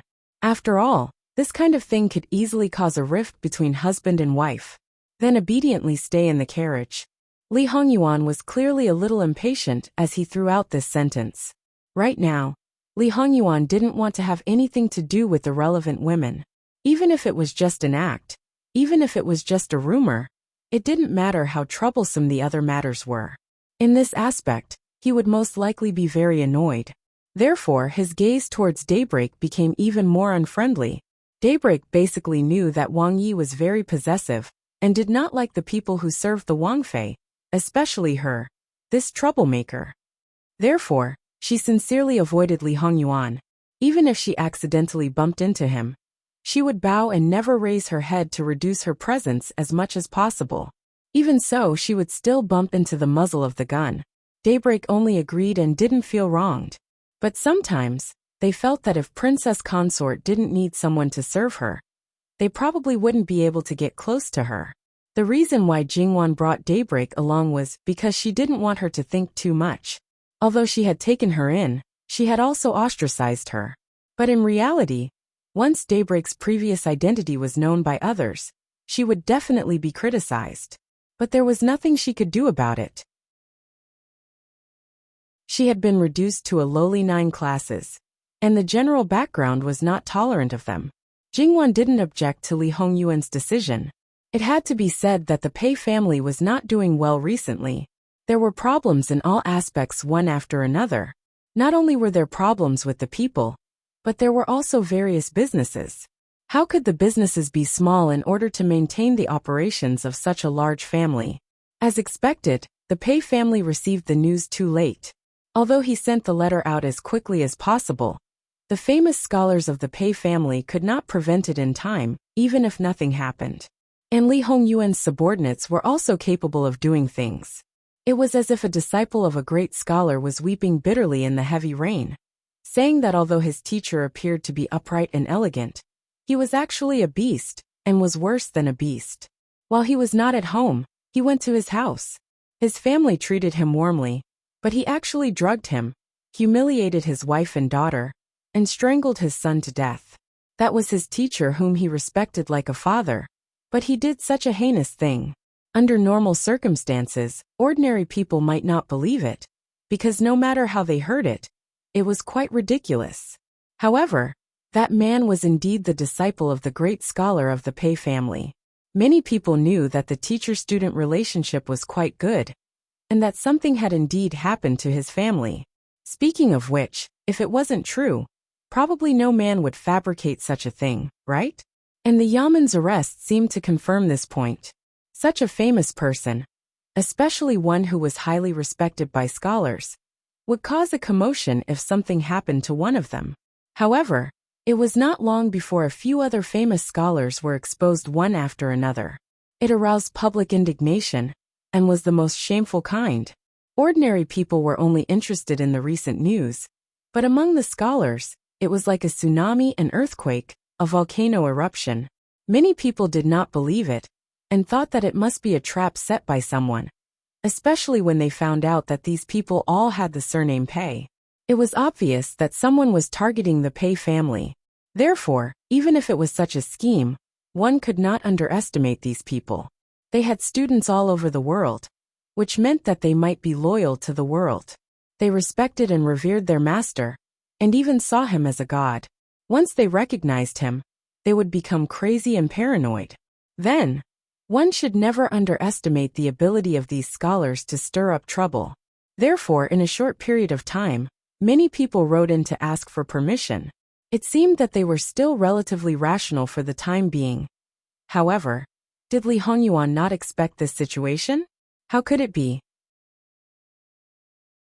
Therefore, the backup plan came. Regarding the Pei family, one thing after another, in some places in Jiangnan, popped up one after another at the same time like bamboo shoots after a rain. Of course, there were some truths and some lies. Many of these were just things that the Pei family had done, and were placed on the head of the entire Pei family. The noble and virtuous Pei family, who put aside fame and fortune, constantly thought about returning to the court and releasing another list. On it were densely packed disciples of great scholars. Perhaps some of their families had close connections with the court. This list all hinted that the famous scholars of the Pei family had deliberately chosen these disciples to pave the way for the Pei family. In reality, more than half of the people on the list were officials. 1 or 2, 10 or 8. Perhaps it was a coincidence, but what about tens or hundreds? Even some people who originally believed that their teacher was definitely not that kind of person, especially those old foxes in the officialdom, began to suspect that when they or their family members went to him to become his disciple, they were given all kinds of tests and difficulties. In the end, when they finally became his disciple, when they were wild with joy, did their so-called teacher laugh at them and call them fools? Was all of this set up? Once someone began to speculate, naturally, more people would think in this direction. If they were willing, even if they had to give up a lot, it would be worth it. But if they were cheated, then they would burn with anger and want to tear the person who cheated them into pieces. The people who wrote in to ask for permission became fewer and fewer. The people who secretly wanted to get their master out of prison became fewer and fewer. And those in-laws who were threatened by Pei clan head naturally knew the reason why Pei clan head suddenly went crazy and threatened them. They had been eyeing Pei clan covetously for a long time. When Pei clan suffered a calamity, they simply clapped their hands in celebration because they could divide Pei clan. But they didn't expect that old Pei had such a deadly thing in his hands. At first, they had no choice but to help, but now they all fell silent. Until the current Jin Qinhuang's maternal family was exposed, everything became strangely silent. The matter from 28 years ago was once again ruthlessly exaggerated. All the dirty water was poured onto Pei clan, especially the Pei clan head. He didn't care about his own flesh and blood relationship and forced his daughter, yet he still pretended to be sanctimonious. In this, the role of Li Qingdi was molded into an infatuated man who threw his beloved woman out of the sea of fire, fiercely whitewashing that scum. All of this happened during this period of time, especially the part about Li Hongyuan. It probably happened when Jingwan and the others were climbing the mountain. Jingwan was too busy, so Li Hongyuan didn't specifically tell her. When she found out that they were now on the way to Pei County, Jingwan's expression was a bit subtle. Everything else was fine, but the part about Li Qingdi, this version, no matter how others see it, no matter what they think, there will be one person who will be very happy. Li Hongyuan said unhurriedly. Indeed, he is obviously a shameless person who snatches by force. Now perhaps he should be praised by many people. Maybe someone will use this as a blueprint to write an inspiring and tragic love story. What His Majesty wants to see the most is that he and the Imperial Guifei are in love. So deeply in love that they have no regrets, right? Maybe he heard too much and thought too much, and even took this as the reality of the past. Wan's idea is not bad. Find someone to write a few storybooks, and find a way to send them to him. Jingwan glanced at him. He really didn't want to miss the slightest opportunity. If the storybooks were in Li Qingdi's hands, who would benefit? Without a doubt, it would be this bastard. Li Qingdi and his most beloved woman were the fruits of their love. How could he not love them? If Li Hongyuan didn't know what Jingwan was thinking, he chuckled. In this way, some of the things that made him suspicious in Jiangnan can be wiped out. He will feel even more guilty. His most beloved son is so capable, but he can't inherit the throne. This compensation will probably be like a tide. I don't even have to hide the matter of my contact with the Pei family from him. Anyway, the Pei family has collapsed and can't help me. He doesn't have to worry. I can also miss my birth mother from time to time, and tell him what she was like before she got married. Jingwan reached out and pinched his cheek. Your skin is really thicker than the city wall. Li Hongyuan held her hand. Nonsense, it's at most half the thickness of the city wall. The corners of his mouth curved slightly, and there was a smile in his eyes. Jingwan was speechless. Li Hongyuan's visit to the Pei family's old residence had been done in advance. Of course, it was the type that didn't require a reply.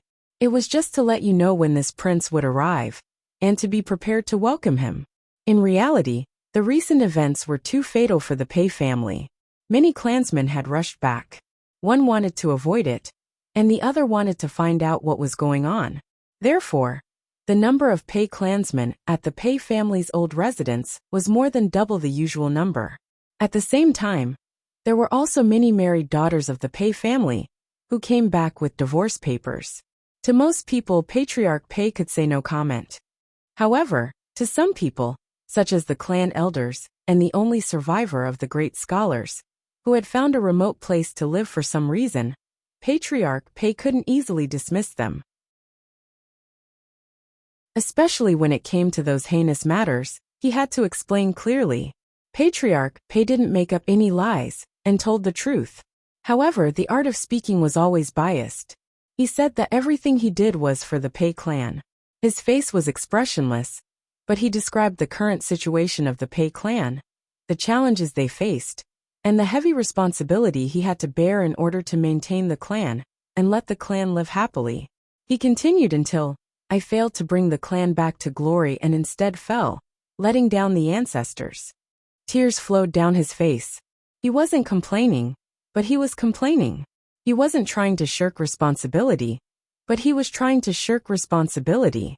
Although she didn't agree with some of Patriarch Pei's actions, as someone who also hoped for the family to return to glory, could she blame him? She couldn't. Moreover, at this time, the most important thing was to think of a way to salvage the situation. They couldn't expect to not suffer any losses. Li Hongyuan controlled public opinion too well. The Pei family's reputation had plummeted. It was already good enough that they could maintain the current situation and not develop in a worse direction. However, it was obvious that this was very difficult. When Patriarch Pei heard that Li Hongyuan came to visit, he stood up righteously and said that everything was his fault. He was willing to bear all the responsibility. If he couldn't do it alone, then everyone in his branch would bear the responsibility. He wouldn't implicate the other clansmen. As for those who were implicated, he couldn't do anything about it. He was willing to atone for his sins in the underworld. As such, no one blamed him. They only sighed helplessly. However, the funny thing was that no one stood up and said that they would bear the responsibility with him. No one knew what he was thinking at that moment. Therefore, when Li Hongyuan's carriage arrived at the entrance of Pei County, there was a large crowd of Pei clansmen. There were almost 1,000 of them. The carriage came to a stop, and Li Hongyuan stepped out of it. In the middle of the procession were 200 to 300 people. There were both old and young, and all of them knelt down. Their leader was none other than clan leader Pei, and all of them were wearing mourning clothes. Patriarch Pei's wife finally couldn't make it through a few days ago. Because of such a big incident, there was no funeral. Other than the main family, they didn't even inform the other clansmen to come back and attend the funeral. "Your Highness, this is all this commoner's fault. Please have mercy. Don't take your anger out on the Pei family." With a bang, he kowtowed to the ground. Other than the Pei family, there were many commoners who came to watch the show. https://www.bicken.com/11/11807/6653995. HTML. Please click here to report an error. Registration is not required. We will deal with it as soon as possible. After reporting, please wait patiently and refresh the page. Please remember the domain name of this book: www.bicken.com. Bicken.com mobile edition website, mbicken.com.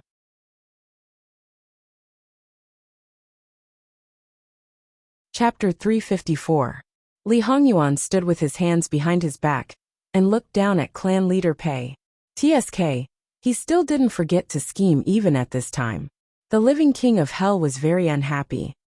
This commoner knows that he has made a big mistake and angered your highness, but this commoner. Pain flashed across clan leader Pei's face. It was all done by the main family. The rest of the family didn't know. As the saying goes, the ignorant are not guilty. I ask your highness to be lenient. These words were so sincere. As soon as he finished speaking, the people beside him also begged for forgiveness and asked Li Hongyuan to be lenient. However, these people didn't plead for him. Was it because clan leader Pei's prestige was too high? Or was it arranged before he came out? As the saying goes, the law can't punish the majority. Clan leader Pei thought that although he had schemed against Li Hongyuan, he didn't cause any harm to him. He had already caused clan leader Pei to fall to such a state.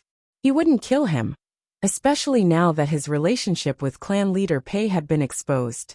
If he acted too ruthlessly, he would definitely be criticized. Such ruthlessness and mercilessness, even killing blood relatives, would definitely displease the emperor. Clan leader Pei insisted on this point. That was why he exposed Li Hongyuan as the true culprit behind clan leader Pei's persecution, in front of everyone. Then, he used public opinion to threaten Li Hongyuan to not do anything to clan leader Pei. Even if clan leader Pei rapidly shrank, and even withdrew from the ranks of aristocratic families, as long as clan leader Pei's foundation was still there, and now that the truth had been revealed, clan leader Pei didn't need to worry about not entering the court and not being related to the imperial family. With clan leader Pei's foundation and many outstanding descendants, it was only a matter of time before clan leader Pei stood up again. Because of all these plans, clan leader Pei's heart was still burning. He didn't look dispirited at all. That was why clan leader Pei had clearly suffered a great loss because of his self-righteousness. But the current situation was still the same. Perhaps clan leader Pei would rise again one day. But it definitely had nothing to do with him. It was Li Hongyuan's nature to never accept threats. Perhaps it was because Li Hongyuan didn't speak for a long time. Some people cautiously raised their heads. Some people were stunned when they saw Li Hongyuan's face clearly, especially the few people around clan leader Pei, who looked younger than him. They were obviously clan leader Pei's sons. They were even more stunned when they looked at him. It's no wonder that mother fell sick after seeing you. Only then did he realize that something was wrong. Your Highness, please forgive this commoner. This commoner didn't mean it that way. Mother fell sick because she missed little sister all year round. She fell sick because of depression. When she saw Your Highness, she was agitated. Li Hongyuan's lips hooked into a cold smile. This blood uncle of his who didn't know his ranking, mumbled and didn't dare to continue speaking. In the entire Pei County, who didn't know that clan leader Pei's wife had already passed away. Logically speaking, even if she saw her grandson, it was possible that her body couldn't bear the excitement. However, unless she was already a lamp that had withered away and had no regrets after seeing the person she missed, she would be able to smile in the underworld for a short period of time. Other than that, as long as she endured through that period of time, as the saying goes, when a person meets a happy occasion, their spirit would be refreshed. After that, she should be even more healthy. The result was that she fell sick and died. Clan leader Pei's wife had a serious illness, but she didn't pass away in a day or two. Therefore, it made people suspect that being too agitated might not be happy. It could be that Jin Qinhuang was too fickle, and said, or did something that really agitated the old lady. Under the influence of people with ulterior motives, the people of Pei County knew Li Hongyuan in great detail. Li Hongyuan finally got down from the carriage and walked in front of clan leader Pei. Clan leader Pei has given a lot of thought. Why don't you personally put on a good show of blood splashing on the spot? Wouldn't the effect be even better? These words were neither light nor heavy. The people watching from the outside couldn't hear it, but the people near him could hear it clearly. Clan leader Pei's entire body stiffened. He faintly felt that it might be. Wang Ye is joking.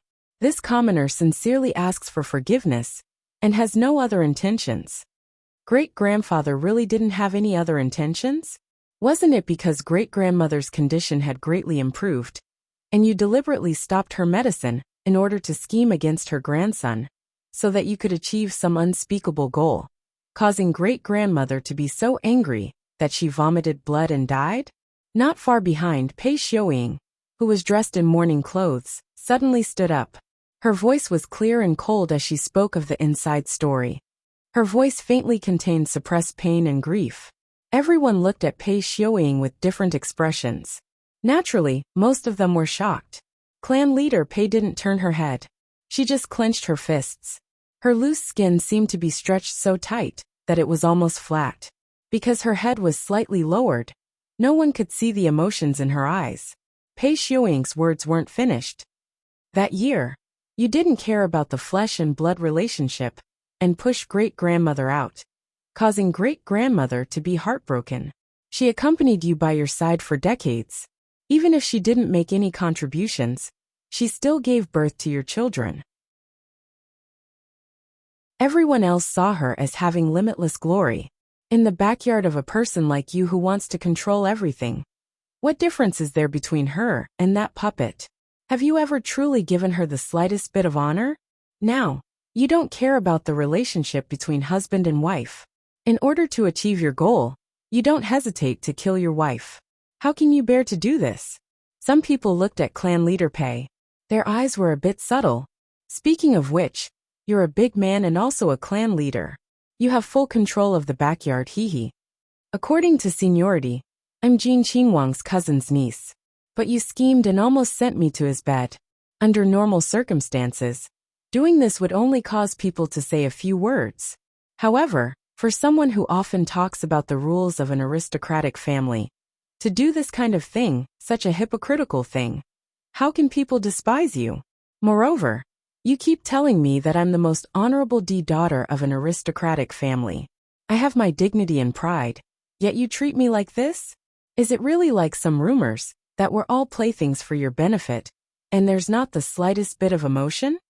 Pei Xiuying's voice was slightly choked, but every word was exceptionally clear. The people around her were all juniors. In addition, Pei Xiuying's status was high in the past, so no one dared to offend her. Now they were so frightened by her that their hands and feet went soft. For a moment no one stopped her. Her parents and grandparents were so frightened that their souls almost left their bodies. But just as they wanted to stand up, they were stopped by Li Hongyuan's low voice. I know that I'm being unfilial by saying this, but it's really great-grandfather that makes people's hearts cold. You even did things that pushed Pei Shi into the abyss. Now you still want to scheme against Jin Qingwang. Have you thought of the consequences? It's true that Jin Qingwang is Pei Shi's maternal grandson, but first he's a prince. Then we talk about other things. If he angers the current emperor, what will happen to Pei Shi? Great-grandfather, don't be obstinate. Wait until Pei Shi is gone, then it'll be too late to regret. Speaking to this point, Pei Xiuying suddenly pulled out a dagger and ruthlessly stabbed it into her neck. That dagger was unusually sharp. In an instant, blood flowed out along the dagger. Pei Xiuying's face flashed with an unusually complex emotion. Then her eyes started to slacken. Her body went soft, and she started to fall down. All of this happened too suddenly. The people around her all had their heads lowered. Until she fell down, they saw the bright red blood. One by one they screamed and scattered. As a result, the large circle around Pei Xiuying was completely empty. Only she was left lying in the middle. Her body was white and dazzling red. Such a sharp contrast inexplicably made people somewhat frightened. Placing righteousness before family. This kind of thing, some people praised. But there were also people who felt that this kind of person was heartless and unscrupulous. Not only was she unfilial, she was also disloyal, heartless and unjust. In short, if it was their own family, they couldn't wait to strangle her to death. Because there was no lack of people who scolded Pei Xiuying in their hearts. Naturally, there were also people who doubted the authenticity of it. After all, Pei Clan Head's good name was out there. Now she was dead. She committed suicide. Without any hesitation, she sacrificed herself for her family. She might be unfilial, but she used her life to atone for her sins. No matter what, everything could be wiped clean. Only then did Clan Head Pei stand up. His body was faintly trembling. He slowly turned around and saw Pei Xiuying lying in a pool of blood with her eyes wide open. His eyes were filled with deep disbelief and uncontrollable anger. He was actually framed by someone he had carefully cultivated. Moreover, because the other party was dead, there was no way he could clear his name. Compared to losing his life in public, no one would believe his words. He thought that everything was under his control, but reality gave him a ruthless slap. He thought that she was just a good chess piece. Even if she was crippled, he could still squeeze her a little more. https://www.com/11/11807/6653997. HTML. Please click here to report. Registration is not required. We will handle it as soon as possible. After reporting, please wait patiently and refresh the page. Please remember the domain name of this book, www.bicken.com. Bicken. Com mobile version reading website, Bicken.com.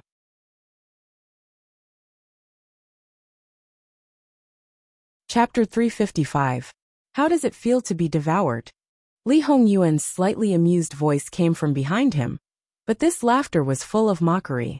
Originally, even Li Hongyuan was quite surprised. Originally, things were a little unfavorable for him. Although he did not care, it did not matter whether it was resolved or not. It would only affect his attitude towards the Pei family. That was all. However, who knew that Pei Yuing would come up with a stroke of genius and make a 180-degree reversal of the situation? This was also good. He did not care about his reputation, but his wife cared about his reputation. Although he could not be any darker now, even if he splashed a layer of ink, he still looked like that. However, his wife probably wanted to wash his reputation clean, even though she might have to bear the reputation of being jealous for the rest of her life. Grandfather, Li Hongyuan called him with a particularly sarcastic tone. I think you should know this prince's reputation in the capital as well as his style of doing things. Could it be that you think those are all fake? Let me tell you, other than my nickname, everything else is real. Some are even worse. For example, I will seek revenge for the smallest grievance, I am ruthless, and so on. If you want to ask me for help, you should act like you are asking for help. Threatening me is the stupidest thing to do.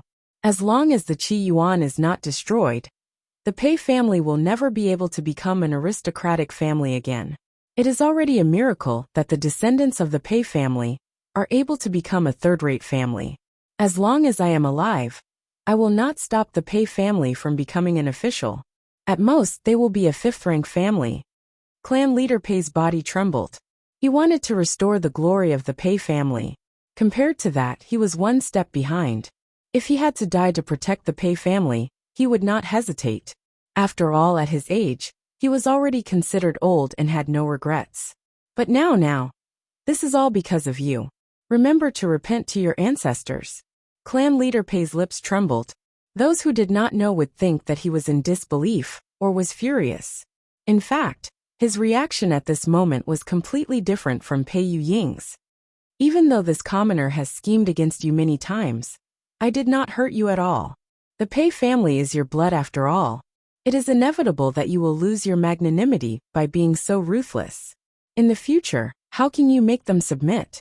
In the end, he did not dare to speak out loud. At this point, he could not let the Pei family's last hope be cut off. You should be glad that you did not succeed. If you did, I will exterminate the entire Pei family.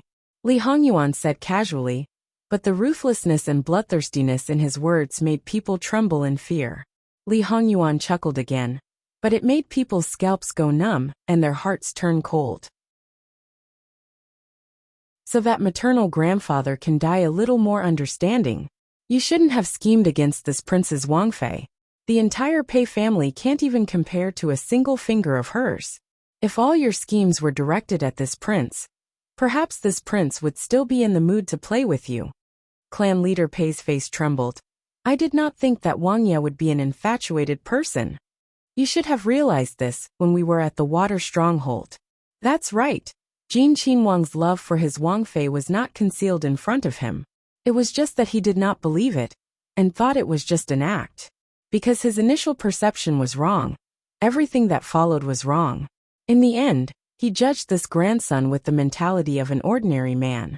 However, he was not ordinary. Even so, in the future, the other women by Wang Ye's side will still scheme against Wang Fei. Could it be that Wang Ye will also purge them all? Could it be that Wang Ye will guard the current Wang Fei for the rest of his life? Clan leader Pei said sarcastically. Why not? Li Hongyuan did not hesitate, and said as a matter of course. Clan leader Pei suddenly turned his head. It was obvious that this point shocked him more than anything else. Want a beauty but not the country. What is the relationship between the two? Li Hongyuan lightly interrupted him. In the future, even if Wang Ye can guard it, will others allow it? Balance between all sides. Do I need other people's permission for my matters? They only need to do their job well. If they touch Ben Wang's head, that is overstepping their authority. If they want it, then use it. If they don't want it, then give it up. There are many people in the world that can be used, that's all. And to use women to balance it, that's just rubbish. Although it was still faint, and even a little undisciplined, clan leader Pei was truly shocked by Li Hongyuan's hidden boldness. He carefully looked at this grandson of his. This child, perhaps other than his face, did not have any resemblance to clan leader Pei. He paid attention to the principle of moderation in everything, but his bones were overbearing to a certain extreme. However, he was not obstinate and self-opinionated. More importantly, he was intelligent and shrewd. His methods were not bad. Perhaps he could really do things that others could not do. Clan leader Pei finally admitted that he was ridiculously wrong at this moment. He was indeed self-opinionated. May Wangye's wish be fulfilled. Li Hongyuan looked at clan leader Pei, who had calmed down and accepted everything. He had to admit that if this grandfather of his could correct his attitude, he would definitely be a truly capable person. He might be able to fulfill his wish and let clan leader Pei rise again. Unfortunately, it was already too late. It was too late for him to realize this. Although we do not have the title, we are still related by blood. Ben Wang wishes to burn a stick of incense for the old madam. No matter what kind of reputation clan leader Pei had now, he was still the clan leader. He waved his hand and ordered people to clear the way. The clan leader Pei naturally obeyed. Li Hongyuan returned to the carriage. Although Jingwan did not see what had just happened, she still knew the details. Putting everything else aside, there was Pei Xiaoying. She is a fierce and vengeful person. She is such a proud person, and clearly knows that she will not have a good life in the future. It does not seem too surprising that she would take such a path. However, clan leader Pei was not lightly tricked by her. Not only did he lose his chastity in his later years, even after death, he will always carry a bad name. When he was at Chuanzhou Prefecture, wasn't he beaten up by her aunts? Even great-grandfather is so pitiful. Those aunts will definitely not have it easy, right?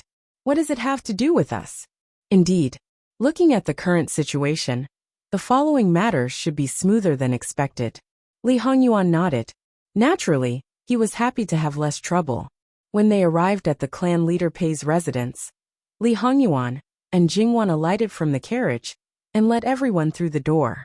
Without mentioning anything else, just this residence alone gave off an extraordinary ancient charm.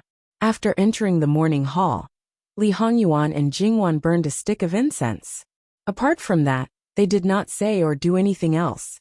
After they came out, Li Hongyuan did not beat around the bush and went straight to the point.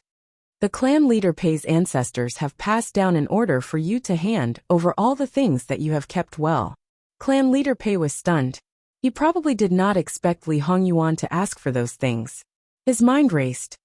May I ask if there is anything special about them, Your Highness? Are you sure you want to know? If you know, the clan leader Pei will really be gone. Clan leader Pei scratched his heart and lungs, but he did not dare to ask more. However, he was unwilling to give up. Is it related to the clan leader Pei's withdrawal from the imperial court? Li Hongyuan smiled faintly. Clan leader Pei understood, but he could not continue to ask. He personally went to retrieve the things and handed them to Li Hongyuan. Indeed, there was a dragon and phoenix jade pendant, a book and a painting. It was not that clan leader Pei had not studied these things before, but after so many years, he had not discovered anything. Li Hongyuan asked someone to collect the things. Before you die, clean up the remnants of the previous dynasty's imperial family. Wait for this prince to deal with it. In order to prevent any mishaps, they will probably be exterminated. After that, Li Hongyuan did not say anything else and directly left. He specially made a trip, but the time he stayed was so short. Digression. https://www.bicon.com/11/11807/6653999. HTML. Please click here to report an error. Registration is not required. We will deal with it as soon as possible. After reporting, Please wait patiently and refresh the page. Please remember the domain name of this book: www.bicken.com. Bicken.com mobile version reading website, mbicken.com.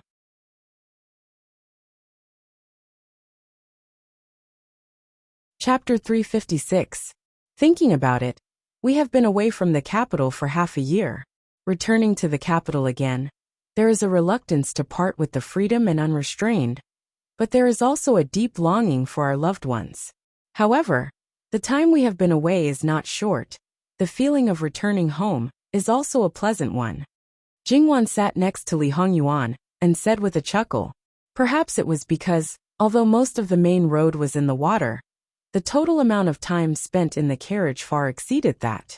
Perhaps it was because of this that Jingwan's motion sickness symptoms actually lessened a lot. Now they were about to enter the capital, but it was only a slight discomfort. Perhaps it was because her mood was good, her spirit was also good. Li Hongyuan held Jingwan's hand and gently kneaded it. We will find another opportunity in the future. It's very difficult, isn't it?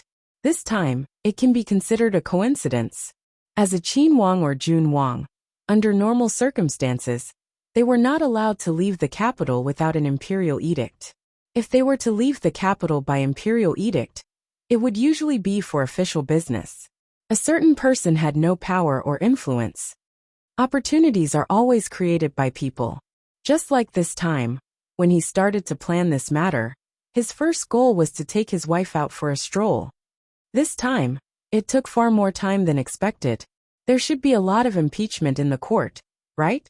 Moreover, there were so many things. The amount of rare treasures that were collected was quite a lot. Not to mention, we still had to buy things along the way, big and small. Sometimes we had to transport entire ships. When we reached the capital, it would be at least a dozen carriages. It would be hard to not attract attention. So what? No matter how they jump, they will not hurt me in the end. Jingwan smiled faintly. That's right. According to the information they received when they were in Jiangnan, there was a period of time when Lu Qingdi was completely engrossed in the conversation. Even important memorials had never been read in such a serious manner. Unsurprisingly, he accused Jin Qinwang of playing around in Jiangnan, delaying his return, harboring ill intentions, wantonly amassing wealth, and shaking the foundation of the country. Each of these charges was heavier than the other. Unfortunately, they were all suppressed by Lu Qingdi. Jin Qinwang, whether it was the cheating case of the college examination or the corruption of the salt policy, they were all handled beautifully. The former won a lot of reputation for the court. The latter filled the national treasury. He restrained his temperament and did not act recklessly in Jiangnan. He just spent some time touring Jiangnan and did not delay official business. At the beginning, he allowed him to not delay official business and not cause trouble. What was with these impeachments today? Did they want him, the emperor, to go back on his words?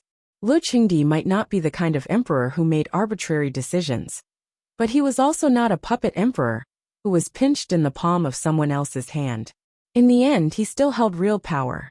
When he was truly angry, the officials below could only tuck their tails between their legs. Especially when it was mentioned wantonly amassing wealth. Lu Qingdi's face was as black as the bottom of a pot.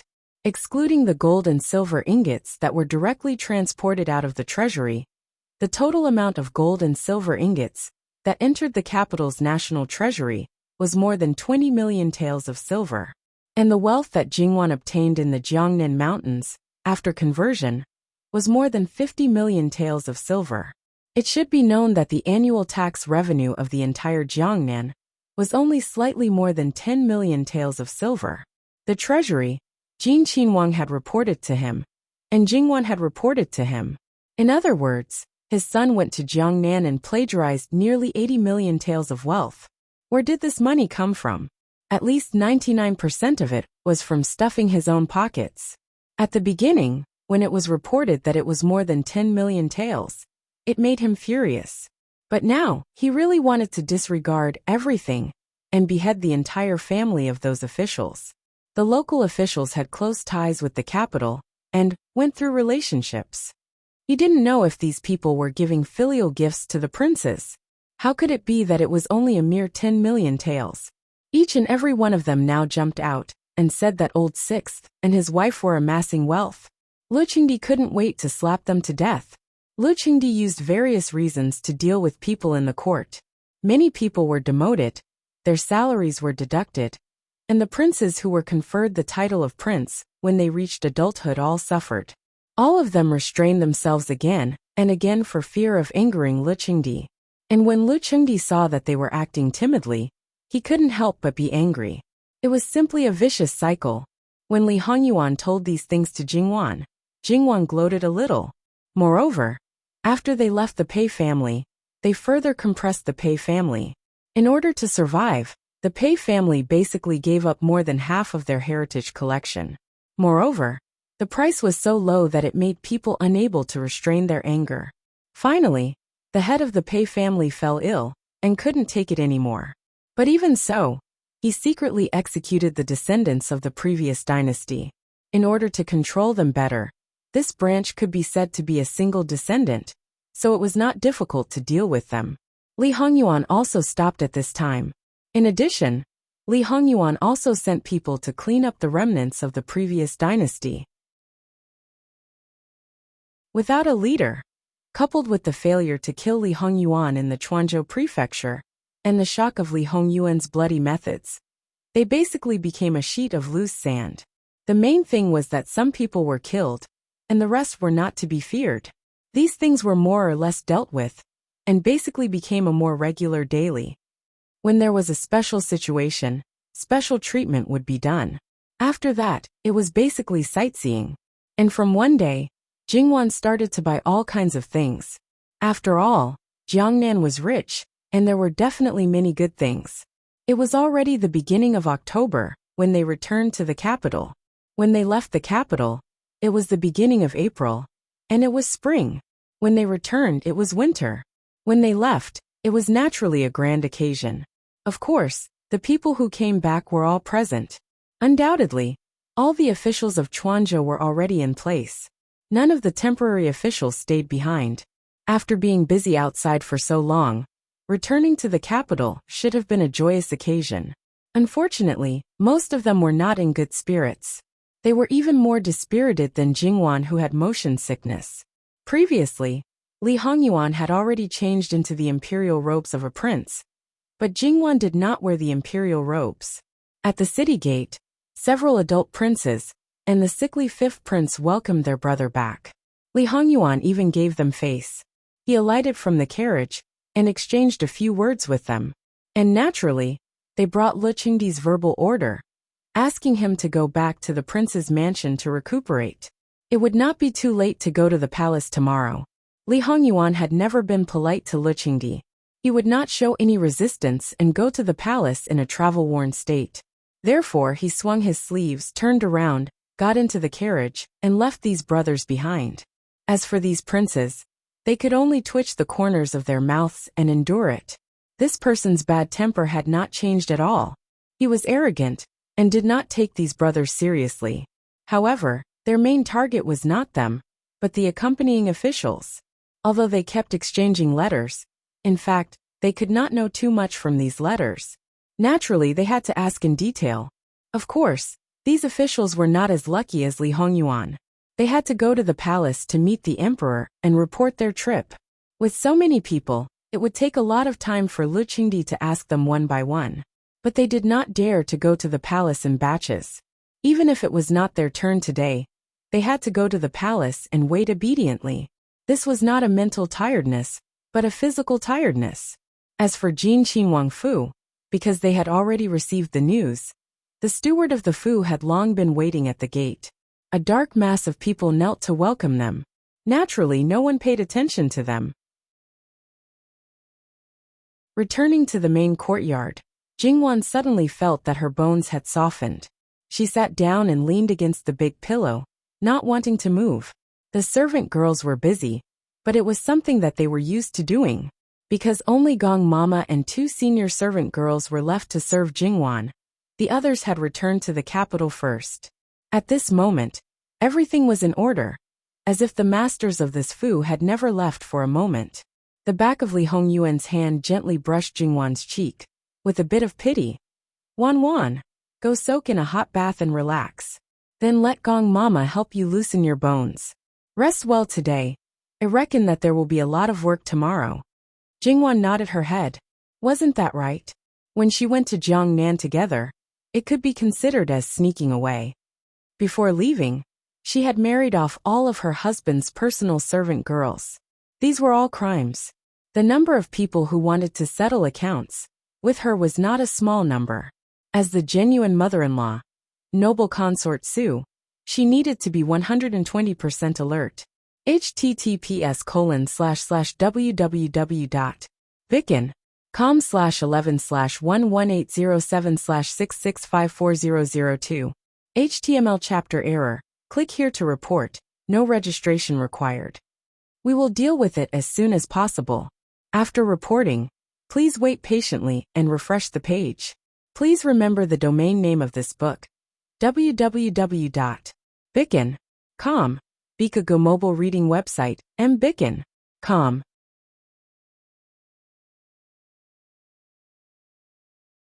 Chapter 357.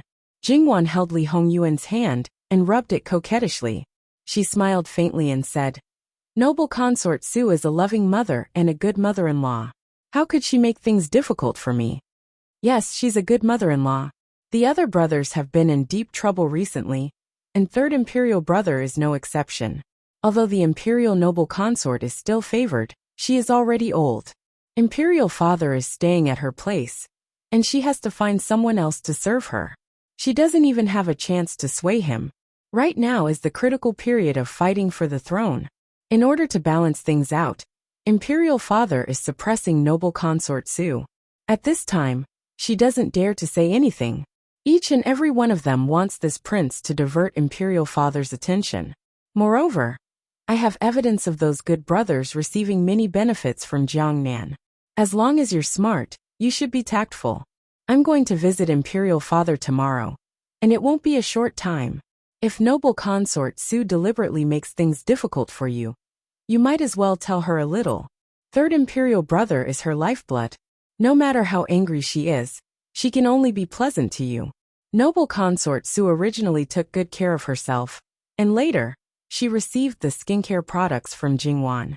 The effects were excellent, and her charm and bearing were outstanding. When it came to Li Hongyuan cough, there was no need to talk about it. Threatening her like this. So what if I threaten her? To be honest, Li Hongyuan was becoming more and more impatient with superficial efforts. She is your adoptive mother. You two have a deep relationship. I am your wife. Under normal circumstances, the status of a wife can't surpass that of a mother. If she feels that she has been bullied by you, just come and complain to me. Jingwan laughed. If noble consort Su really went to find this guy, she would probably be so angry that she would vomit blood. However, she couldn't show it. Because her self-restraint was too good, her son naturally didn't notice. Then this person probably didn't realize that he had done something wrong at all. Then, he would just clap his hands and leave indifferently. Whether or not to threaten her, we'll talk about it when the time comes. However, you still have to be filial when necessary. Give her some immortality pills. In any case, she had Gong Jiu make some later. Wan, do as you see fit. Okay, I understand. Go take a bath. Why don't I go with Wan? Li Hongyuan lowered his voice, sounding slightly bewitching. Jingwan's resistance to beauty could be said to be growing rapidly. However, when faced with someone's deliberate seduction, she couldn't help but feel her heart ripple. Jingwan turned her head and slapped Li Hongyuan on the back of his hand. Go by yourself. Li Hongyuan chuckled and deliberately pinched Jingwan's face. Then, he left before Jingwan flew into a rage out of humiliation. Jingwan looked at his back and was too lazy to move. She suddenly smiled and moved her body. She was back. Although she might be restricted, it was already pretty good to be able to go out for half a year. With such a background, many people would not have the chance to go out in their entire lives. Those people would probably go from one backyard to another, and end their lives like this. As for her, It was a piece of cake for her to go to the farm from time to time for 10 days, or half a month. That's right. In Jingwan's view, it was basically impossible to travel far away from the capital. Li Hongyuan basically didn't hide the current situation in the imperial court from her. According to him, perhaps in a few years, this battle for the throne would be over. After slowly learning about Li Hongyuan's trump card, Jingwan didn't think that he would lose, unless he didn't want that position. However, Jingwan had never thought of this possibility. At that time, when he ascended to that position, it would be even more impossible for him to leave the capital for sightseeing. It was a bit regretful, but she was willing to give up that little bit of freedom for the friendship between the two of them. Of course, if Li Hongyuan had a change of heart, she would be forcibly deprived of her freedom. However, Jingwan wouldn't think about this possibility now, let alone be sentimental about gains and losses. Princess, the water is ready. Qingzhu came out of the clean room. Jingwan got up. Her husband was right. It was good to relax. In the clean room, other than Nanny Gong, there was also Daybreak. Speaking of which, in the past few months, Daybreak was almost the same as the other maidservants. She did things with ease, and didn't seem to have any discomfort.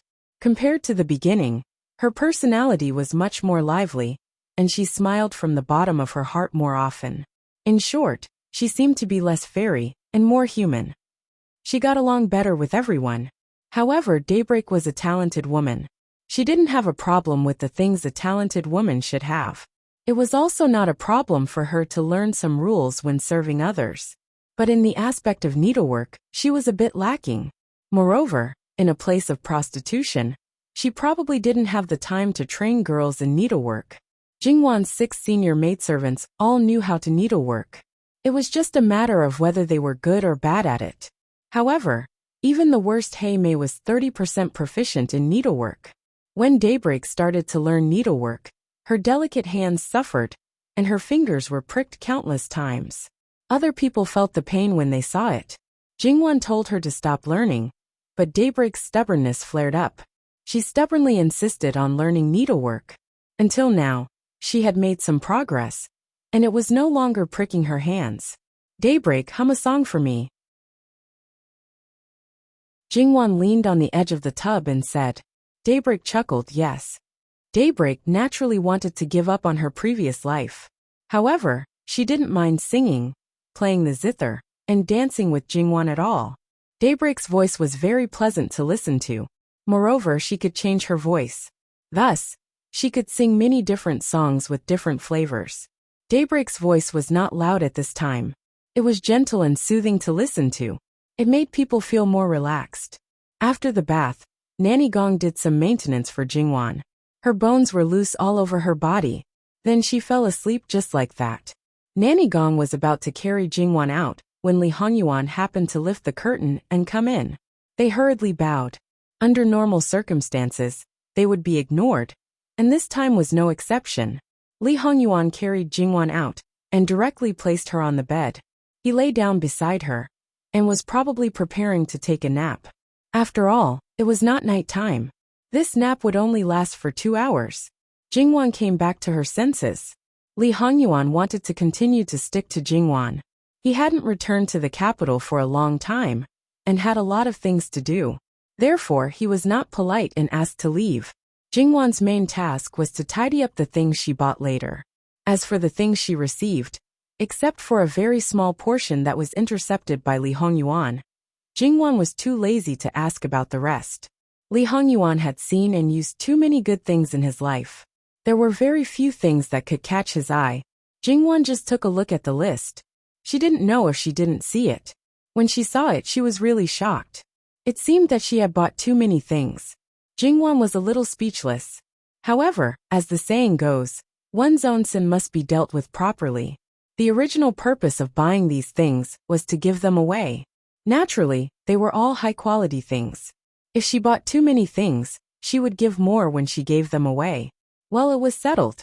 As for whether she would attract all kinds of attention because of giving away too many things in the end, it had nothing to do with her. Now the most important thing was to send the things to the palace tomorrow. None of the things in the main palace could be missing. Moreover, they had to be carefully selected. However, this was not a difficult thing. As for the things to be sent to the other families, they could prepare them after returning from the palace.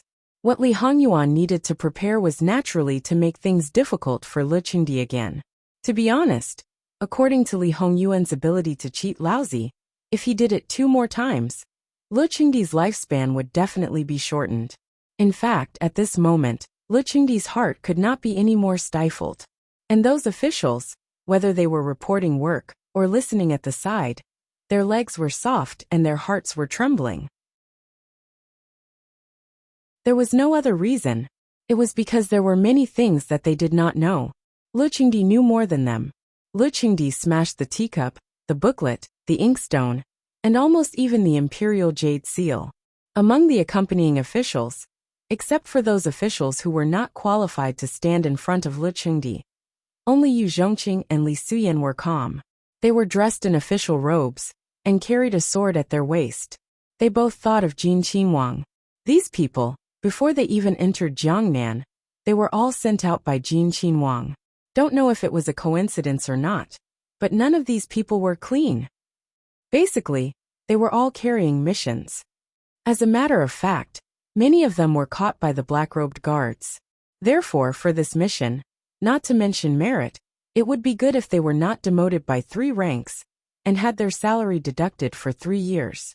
The whole process took less time than expected, because the more it went on, the more impatient Lu Qingdi became. In the end, he directly told them to scram back to write the booklet. If they could not hand it in tomorrow, he would make them peel off a layer of skin. The next day, Li Hongyuan and Jingwan entered the palace. Li Hongyuan gave lousy face and wore the imperial robe of a Qinhuang. After all, it was an official mission, the clothes should be more formal. Although Jingwan was not dressed as a Qinhuang Fei, it was still a splendid attire. She wore a full set of red gemstones. The main color of her clothes was red. Her whole person looked as delicate and beautiful as fire. It made her complexion look even more tender and tender. Her complexion looked even better.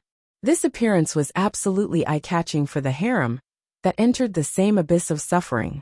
According to the rules, Jingwan first went to pay her respects to the empress and sent a carefully selected gift.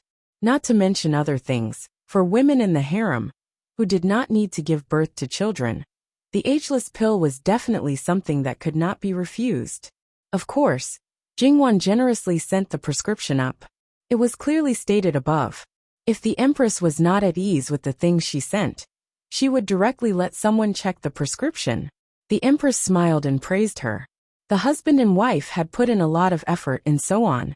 Then she used the excuse that Gui Fei Su was waiting for her to let her leave. Jingwan was not surprised by the empress's attitude. After all, she was a mortal enemy of Gui Fei Su and had no direct conflict with Jin Qinhuang. She had no reason to make things difficult for Jingwan.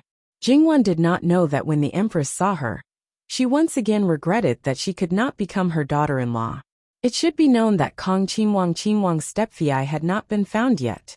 Every girl that the empress was interested in would always find all kinds of excuses to refuse. Since Lu Qingdi did not care about this matter, the empress could only stare helplessly. There were basically no suitable girls that supported Kong Qinhuang. Jingwan went to Gui Fei Su's place. As expected, Gui Fei Su's heart, liver and lungs hurt from the very good scent that she exuded from head to toe. https://www.bicken.com/11/11807/6654004. HTML chapter error. Click here to report. Registration is not required. We will deal with it as soon as possible. After reporting, please wait patiently and refresh the page. Please remember the domain name of this book, www.bicken.com. Bikago mobile reading website, mbicken.com.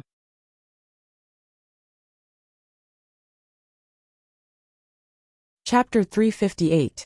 Jingwan smiled. Daughter-in-law greets imperial mother. Many blessings to imperial mother. As the saying goes, one should not slap a smiling face. Moreover, she had not returned for a long time, so she should be happy. No matter how upset she was, plus the new and old hatred, she could not show it at this moment. Unless Imperial concubine Su wanted to tear up the perfect image she had maintained for 20 to 30 years. Therefore, Imperial concubine Su smiled, but the corners of her eyes unconsciously raised. Imperial concubine Su's eyes were special. When she raised the corners of her eyes, there was an indescribable sense of sharpness. When she was young, she was quite flamboyant and often showed the corners of her eyes. Later, it gradually weakened, making her temperament soften, but it did not mean that her heart also softened. Occasionally, when she lost control of her emotions or deliberately did something, that feeling might be very obvious. No need for formalities. Imperial concubine Su waved her hand perfunctorily. Jingwan got up and turned to Princess Rue. "Third sister-in-law, nice to meet you." Princess Rue returned the greeting unhurriedly. "Sixth sister-in-law, you are finally back. Imperial mother has been talking about you every day. Wang Yi also misses Mufei every day." Opening one's mouth was something that required a bit of effort. Who didn't know how to say good things? Don't say such nonsense. It's been half a year. It's good that you are back. Speaking of which, Yuana really dotes on his wife. He probably can't bear to refuse you many things. But as a wife, if you can get the love of your husband, you should be more considerate and think of him. Sixth sister-in-law, don't you think so? Imperial concubine Su's smile did not change, like an elder who carefully taught a child. Jingwan's eyes flashed slightly. Was she saying that she was arrogant because of the love? Did not know when to stop? More seriously, violated the 3 obedience and 4 virtues? Jingwan thought it was quite funny. To put it bluntly, Imperial concubine Su was only a concubine in the imperial family. In other families, there was only one proper mother-in-law. But after all, their identities were different. Well, she just listened. As for whether she understood or not, whether she really didn't understand or not, whether she really understood or not, of course, only she herself knew. Jingwan's smile was also inconvenient, and there was even a bit of naivety in it. Mufei is right. Wang Yi loves this concubine, so this concubine will naturally support Wang Yi in everything. It was your son who wanted to take me to Jiangnan. It was your son who made me accept that huge bribe. I didn't even care about my own reputation. Who else could be more obedient than me? She wasn't in a good mood to begin with. Naturally, it was easier for her to be annoyed. She was immediately annoyed by Jingwan. She didn't think that Jingwan didn't understand. She was obviously pretending to be dumb. How could she not be angry? However, she couldn't find any fault with her answer. Noble consort Su was angry. Since she couldn't understand her in a roundabout way, she would be direct. She sighed softly and said, Yuaner is going to Jiangnan on official business this time, and it's a very important matter. Sixth daughter-in-law. Even if you don't know the importance of it, you should be aware. Not to mention other things, when a man goes out, there's no reason for a woman to follow him. Even if Yuaner asked you to go, you should dissuade him. Jingwan frowned. Mufei is saying that you want this daughter-in-law to disobey Wang Yi? How can that be? The last few words were quite righteous. Noble consort Su almost vomited blood. She picked up the teacup to hide her anger. After calming down, she continued, It's not disobedience. It's reasonable and appropriate advice. As long as it's correct, it's fine to say a few words. Imperial Mother is right. However, you are the one who raised His Highness. You know best what kind of person he is. Do you think that when he makes a decision, he will listen to my advice? Jingwan's expression and tone revealed a little helplessness. Noble consort Su choked again. This time, it was because she thought of Li Hongyuan's bad temper. She rubbed her aching temples. Yuaner's temper isn't good. As the person who sleeps beside him, and as his virtuous wife, you should always advise him. Jingwan's face showed a bit of confusion. She mumbled, Mufei, you raised him for more than 20 years.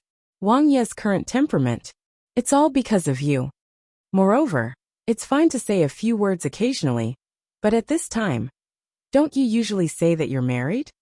Her voice was a bit weak. What did she mean? Was she accusing her of not teaching her son well? Noble consort Su looked at Jingwan. She couldn't hide the unkindness in her eyes. Bear with it. bear with it some more slowly. Noble consort Su felt that Jingwan was deliberately beating around the bush with her. There seemed to be contradictions between the 3 obedience and 4 virtues. How to deal with it, she naturally had to find a balance.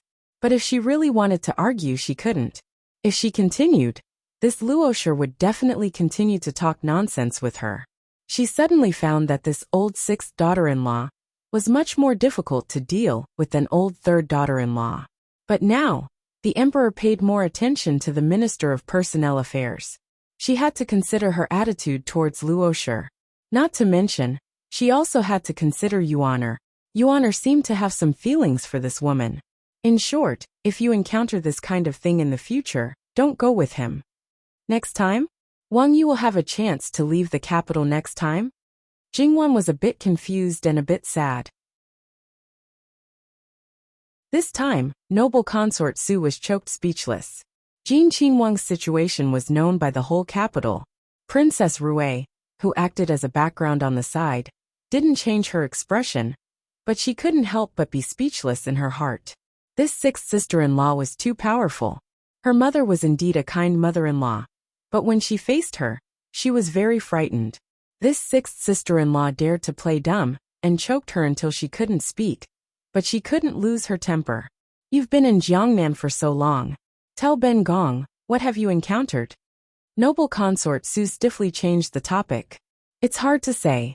We've obtained a lot of good things. Some of them were prepared for Mufei, and some were personally picked by Wang Yi. Jingwan turned around and had people send the things in. It wasn't much, but each of them were treasures. The ageless pill was still the highlight. Noble consort Su really showed a relatively sincere smile. Yuan'er is considerate. You're also a filial child. Jingwan humbly said a few words. At this time she appeared graceful. Just standing there, she felt exceptionally calm. The change before and after was obvious, but Jingwan didn't hide it at all.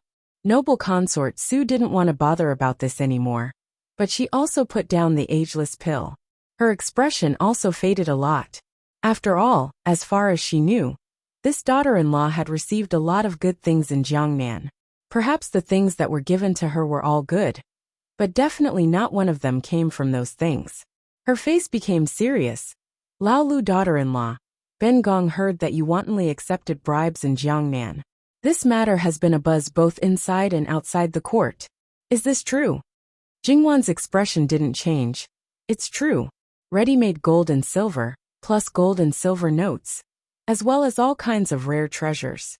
Added together, it's several tens of millions of taels. Her tone was light, and there was even a faint smile. Noble consort Su was shocked by this amount, and immediately smashed her cup. You have big guts. You actually dared to mislead Yuan'er like this. Jingwan seemed to have known this would happen, and promptly retreated. Only the hem of her clothes was splashed with water. She looked at noble consort Su and calmly said, Imperial Mother, did you misunderstand something? It's true that this daughter-in-law accepted things, but this matter was also tacitly approved by Imperial Father. Everything was listed and presented to Imperial Father early on. After these things are sorted out, they'll all be put into the national treasury. Noble consort Su's half-real anger seemed to have been doused with a bucket of ice water. She couldn't help but shiver. She was an intelligent person. With just a little thought, she was able to figure out most of the powerful relationships within.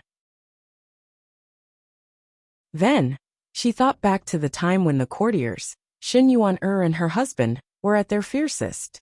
The emperor's attitude was truly strange. He was so biased that he didn't care about the interests of the entire country. So this was the reason. Even now Tian'er couldn't help but break out in cold sweat. So it was Imperial Mother who misunderstood you. Tell me, what exactly is going on here? Jingwan stared at noble consort Su for a moment before she slowly opened her mouth. This daughter-in-law had an accident. Imperial Mother should be more concerned about Prince's safety. After all, Imperial Mother didn't even say a word about the assassination attempts that happened time and time again. Noble consort Su paused. When she saw Jingwan's faint gaze, she felt her hair stand on end, as if she had been completely seen through. At that time, it was because, https, www. Bicken.com/11/11807/66544019. HTML. Click here to report an error. Registration is not required. We will deal with it as soon as possible.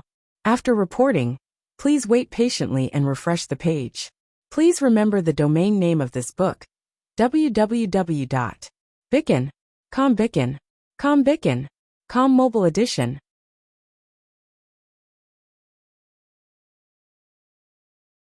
Chapter 359. Because after all, His Highness was unharmed. After a long time, Mother forgot about it. Jingwan smiled faintly and found an excuse for noble consort Su. When noble consort Su heard that Li Hongyuan was assassinated, wasn't she worried at all? Definitely not. It was said that noble consort Su treated Li Hongyuan sincerely. Under normal circumstances, when Li Hongyuan had a conflict with her biological son, noble consort Su would have her biological son avoid it. However, there was a big premise, and that was that the conflict was only small and did not involve the fight for the throne. Did Li Hongyuan plan the fight for the throne? Not on the surface, as far as noble consort Su knew. Therefore, when she learned that Li Hongyuan had an accident, not only was Le Qingdi furious, but noble consort Su also didn't sleep well for several days and looked particularly haggard. After she learned that Li Hongyuan was safe, it wasn't that she didn't have the thought of directly sending him back to the capital. However, this was a national matter, and she couldn't do as she pleased. However, perhaps it had been a long time, so she had let go of her worries. Now there were more important things. After all, it was related to her son. If she asked, she would definitely ask. According to Imperial Consort Su's meticulous nature, even if she forgot now, she would ask about it sooner or later after she sorted things out one by one. She might even ask about it one by one. However, now that Jingwan had exposed it, the nature of the matter was completely different. Regardless of whether Jingwan was really helping her out or pretending, in short, Jingwan was accusing her of hypocrisy in noble consort Su's ears. How could she not be angry? One had to know that the struggle between the various parties was getting more and more intense. The few princes at the back were becoming more and more familiar with the affairs of the imperial court, and they were constantly breeding ambition, so one had to be on guard against them. As for the archenemies, because the emperor wanted balance, he couldn't suppress them no matter what. If they caught a trace of blood, they would immediately bite down and not let go. Even if this title was not confirmed, it would most likely affect her perfect image in the emperor's heart. It had been more than 20 years. The women in the imperial harem could not compare to a dead person. The relationship between her and her adopted son could not be any worse. In the Jiangnan matter, none of the accompanying officials knew the inside story. Those who knew the inside story either couldn't see it in advance, or didn't dare to easily contact and inquire about it, because that would touch the emperor's bottom line. They couldn't bear the consequences. Now, only this daughter-in-law knew a little about the situation. Noble consort Su knew very well that she wouldn't be able to see Li Hongyuan so soon. Once she saw him, there would be no need to ask him in detail. She wanted to be one step ahead, just to make arrangements one step ahead of the others. Thus, the real reason why Imperial Consort Su was looking for trouble was because she wanted to suppress Jingwan and get what she wanted from her more easily. However, this daughter-in-law was not afraid of her at all. She was even targeting her with hidden needles. Noble consort Su was furious. She forced herself to calm down, and then realized that something was wrong. Under normal circumstances, when the mother and son had a good relationship, as long as the daughter-in-law wanted to live a good life, she would curry favor with the mother-in-law. In the imperial harem, not to mention the imperial harem, who didn't have any status or favor, someone with a noble status like her should be respectfully flattered and carefully served, just like the third daughter-in-law, Madame Lu. How could this Madame Luo be so daring? The daughter-in-law's attitude towards the mother-in-law often depended on the person between them. Was there a problem between them? Or was this Yuaner's true attitude towards her?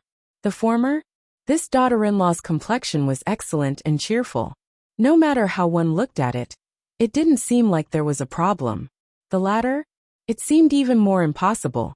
Even if there was a problem in Jiangnan, it shouldn't affect the relationship between mother and son. Noble consort Su unconsciously frowned and maintained it for a moment. When she glanced at Jingwan, she realized that she had exposed some of her emotions and restrained her expression. Sixth sister-in-law, you must have misunderstood. Mother didn't forget or don't care about sixth brother. Sixth brother is a prince and will naturally be blessed by heaven. Moreover, sixth sister-in-law, you should know that sixth brother must be a good person. Mother's care for sixth brother is in her heart, not in her mouth. Consort Lu said with a smile. Third sister-in-law, you're right. Who doesn't know that mother is the best mother? She treats adopted children as her own, and treats them better than her own children. Jingwan chuckled. There was no doubt that noble consort Su was stabbed again. She almost couldn't keep the expression on her face. However, Jingwan was just telling the truth. If she denied her, wouldn't it be the same as denying herself? However, some words, even if they were the same, would have a completely different meaning in different people and different contexts. For example, now, no matter how one listened to it, it sounded like sarcasm. Consort Lu's face was a little dark. She wanted to help noble consort Su out of trouble, but this was a thankless effort. Since it's dangerous, you should have come back earlier. Why did you stay for so long? Noble consort Su said lightly. Mother, please don't blame me. Prince said that I'm afraid that I won't have a chance to leave the capital in the future, so I take this opportunity to see more and walk around, lest I have regrets in my life. I think father will understand. Would she be inconsiderate if she continued to talk about it? Jingwan looked at noble consort Su's increasingly uncontrollable expression. Some people just like to think too much. Their imagination would fill in the blanks, and they would be the one who felt frustrated. His Majesty loves Yuan the most. If he really wants to go out for a walk, His Majesty will allow it. Imperial father's favoritism is not a reason for us, the younger generation, to act recklessly. Your Highness may be a little casual, but you still know the severity of things. After all, these are the rules left by our ancestors. It's not good to break them just for fun. Old Sixth's wife is a sensible person. Noble consort Su looked as calm as before, but there was a strange look in her eyes. Was Luo sure determined to go against her today? Let's not talk about this for now. You should tell this consort. Although His Majesty has tacitly approved of this large amount of wealth, it's said that a ruler's heart is hard to fathom. This consort has been by His Majesty's side for 30 years, so there's probably no one who understands His Majesty better than this consort. Also, you're all still young and haven't experienced much, so there are many things that you might not consider thoroughly. Tell this consort in detail, and this consort will analyze it with you. If there really is something wrong, then we'll have to make arrangements in advance. Jingwan sneered inwardly. Did they really think that she didn't know anything, and was just trying to coax them? After talking for so long, the last two sentences were probably her true goal. Mother, you're making things difficult for this daughter-in-law. Prince only told me to accept the gifts because this daughter-in-law was nervous, so Prince told me that father had tacitly approved. As for the extra things, this son really doesn't know. This daughter-in-law is a woman of the inner compound, and naturally doesn't dare to ask too much about these national affairs. Also, this daughter-in-law is stupid, but unlike mother, I can't say a thing or two about the national affairs. Noble consort Su was so angry that she almost fainted. She actually said that the inner palace was involved in politics. In private, everyone had a tacit understanding of what they did. But if it was revealed and someone caught it, she wouldn't be able to bear the consequences of the imperial harem's involvement in politics. Lu Wangfei saw this and heard it in her heart, but she didn't want to open her mouth again. This sixth sister-in-law was really too fierce, and her courage was even more incredible. To avoid inviting trouble, it was best to keep silent. As for noble consort Su, it had to be said that in a place like the imperial palace, although her patience wasn't as good as Empress Sun's, it was still top-notch. Good, very good. If we don't talk about the national affairs, then let's talk about some private matters. Lao Lu's wife is right. These things really shouldn't be discussed by us. Let those men deal with it themselves. Noble consort Su picked up the tea that was brought back to her hand, and took a sip. Why haven't you served the tea to Jin Qin Wang Fei? Tidy up the floor as well. After receiving the order, the ants and palace maids who were waiting on the side didn't dare to be negligent. They did what they should do quickly. Thank you, Mufei. Jingwan sat down peacefully. Her sitting posture was natural and dignified, and she smiled at noble consort Su. If there was any trick, she would just take it. Noble consort Su's gaze fell on Jingwan's belly. In the past 6 months, you've been by Yuan'er's side. Is there any good news? In the context of the feudal dynasty, children were the big killing weapon. Jingwan lowered her head shyly, but her heart was cold. In this world, the person who was least qualified to talk about her husband's children was this high and mighty woman. Wang Yi said that this daughter-in-law is still young, so there's no need to worry about children. That's true. You can recuperate for 2 more years. However, Yuan'er is already 23. In 2 years, he will be 25. Most people at this age have several children. Before you went to Jiangnan, you married off a few of Yuan'er's personal maidservants. There definitely won't be enough people to serve him. Why don't you bring a few back from me today? If you like them, you can give them face, and let them be Yuan'er's bedwarmer first. After they give birth to a child, it won't be too late to promote them to concubines. As for the children of concubines, you don't have to worry too much. They are just the children of a servant. They can't surpass your children in the future. Jingwan raised her head and smiled innocently. So Mufei means that Prince Rui can never surpass Prince Kong. At this moment, no matter how well-mannered noble consort Su was, she couldn't help but change her expression. At that moment, she looked at Jingwan with poison in her eyes. Princess Lu also looked at her sideways. Her expression was also very unfriendly. Jingwan shrank her neck as if she was frightened. She said with grievance, "The children of a concubine can't surpass the children of the first wife. Isn't that what you mean, Mufei?"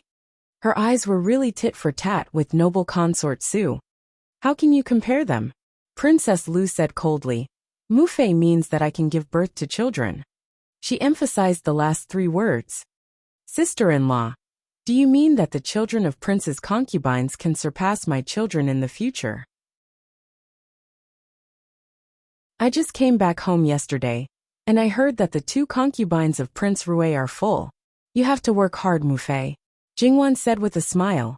https://www.bicken.com/11/11807/66544023.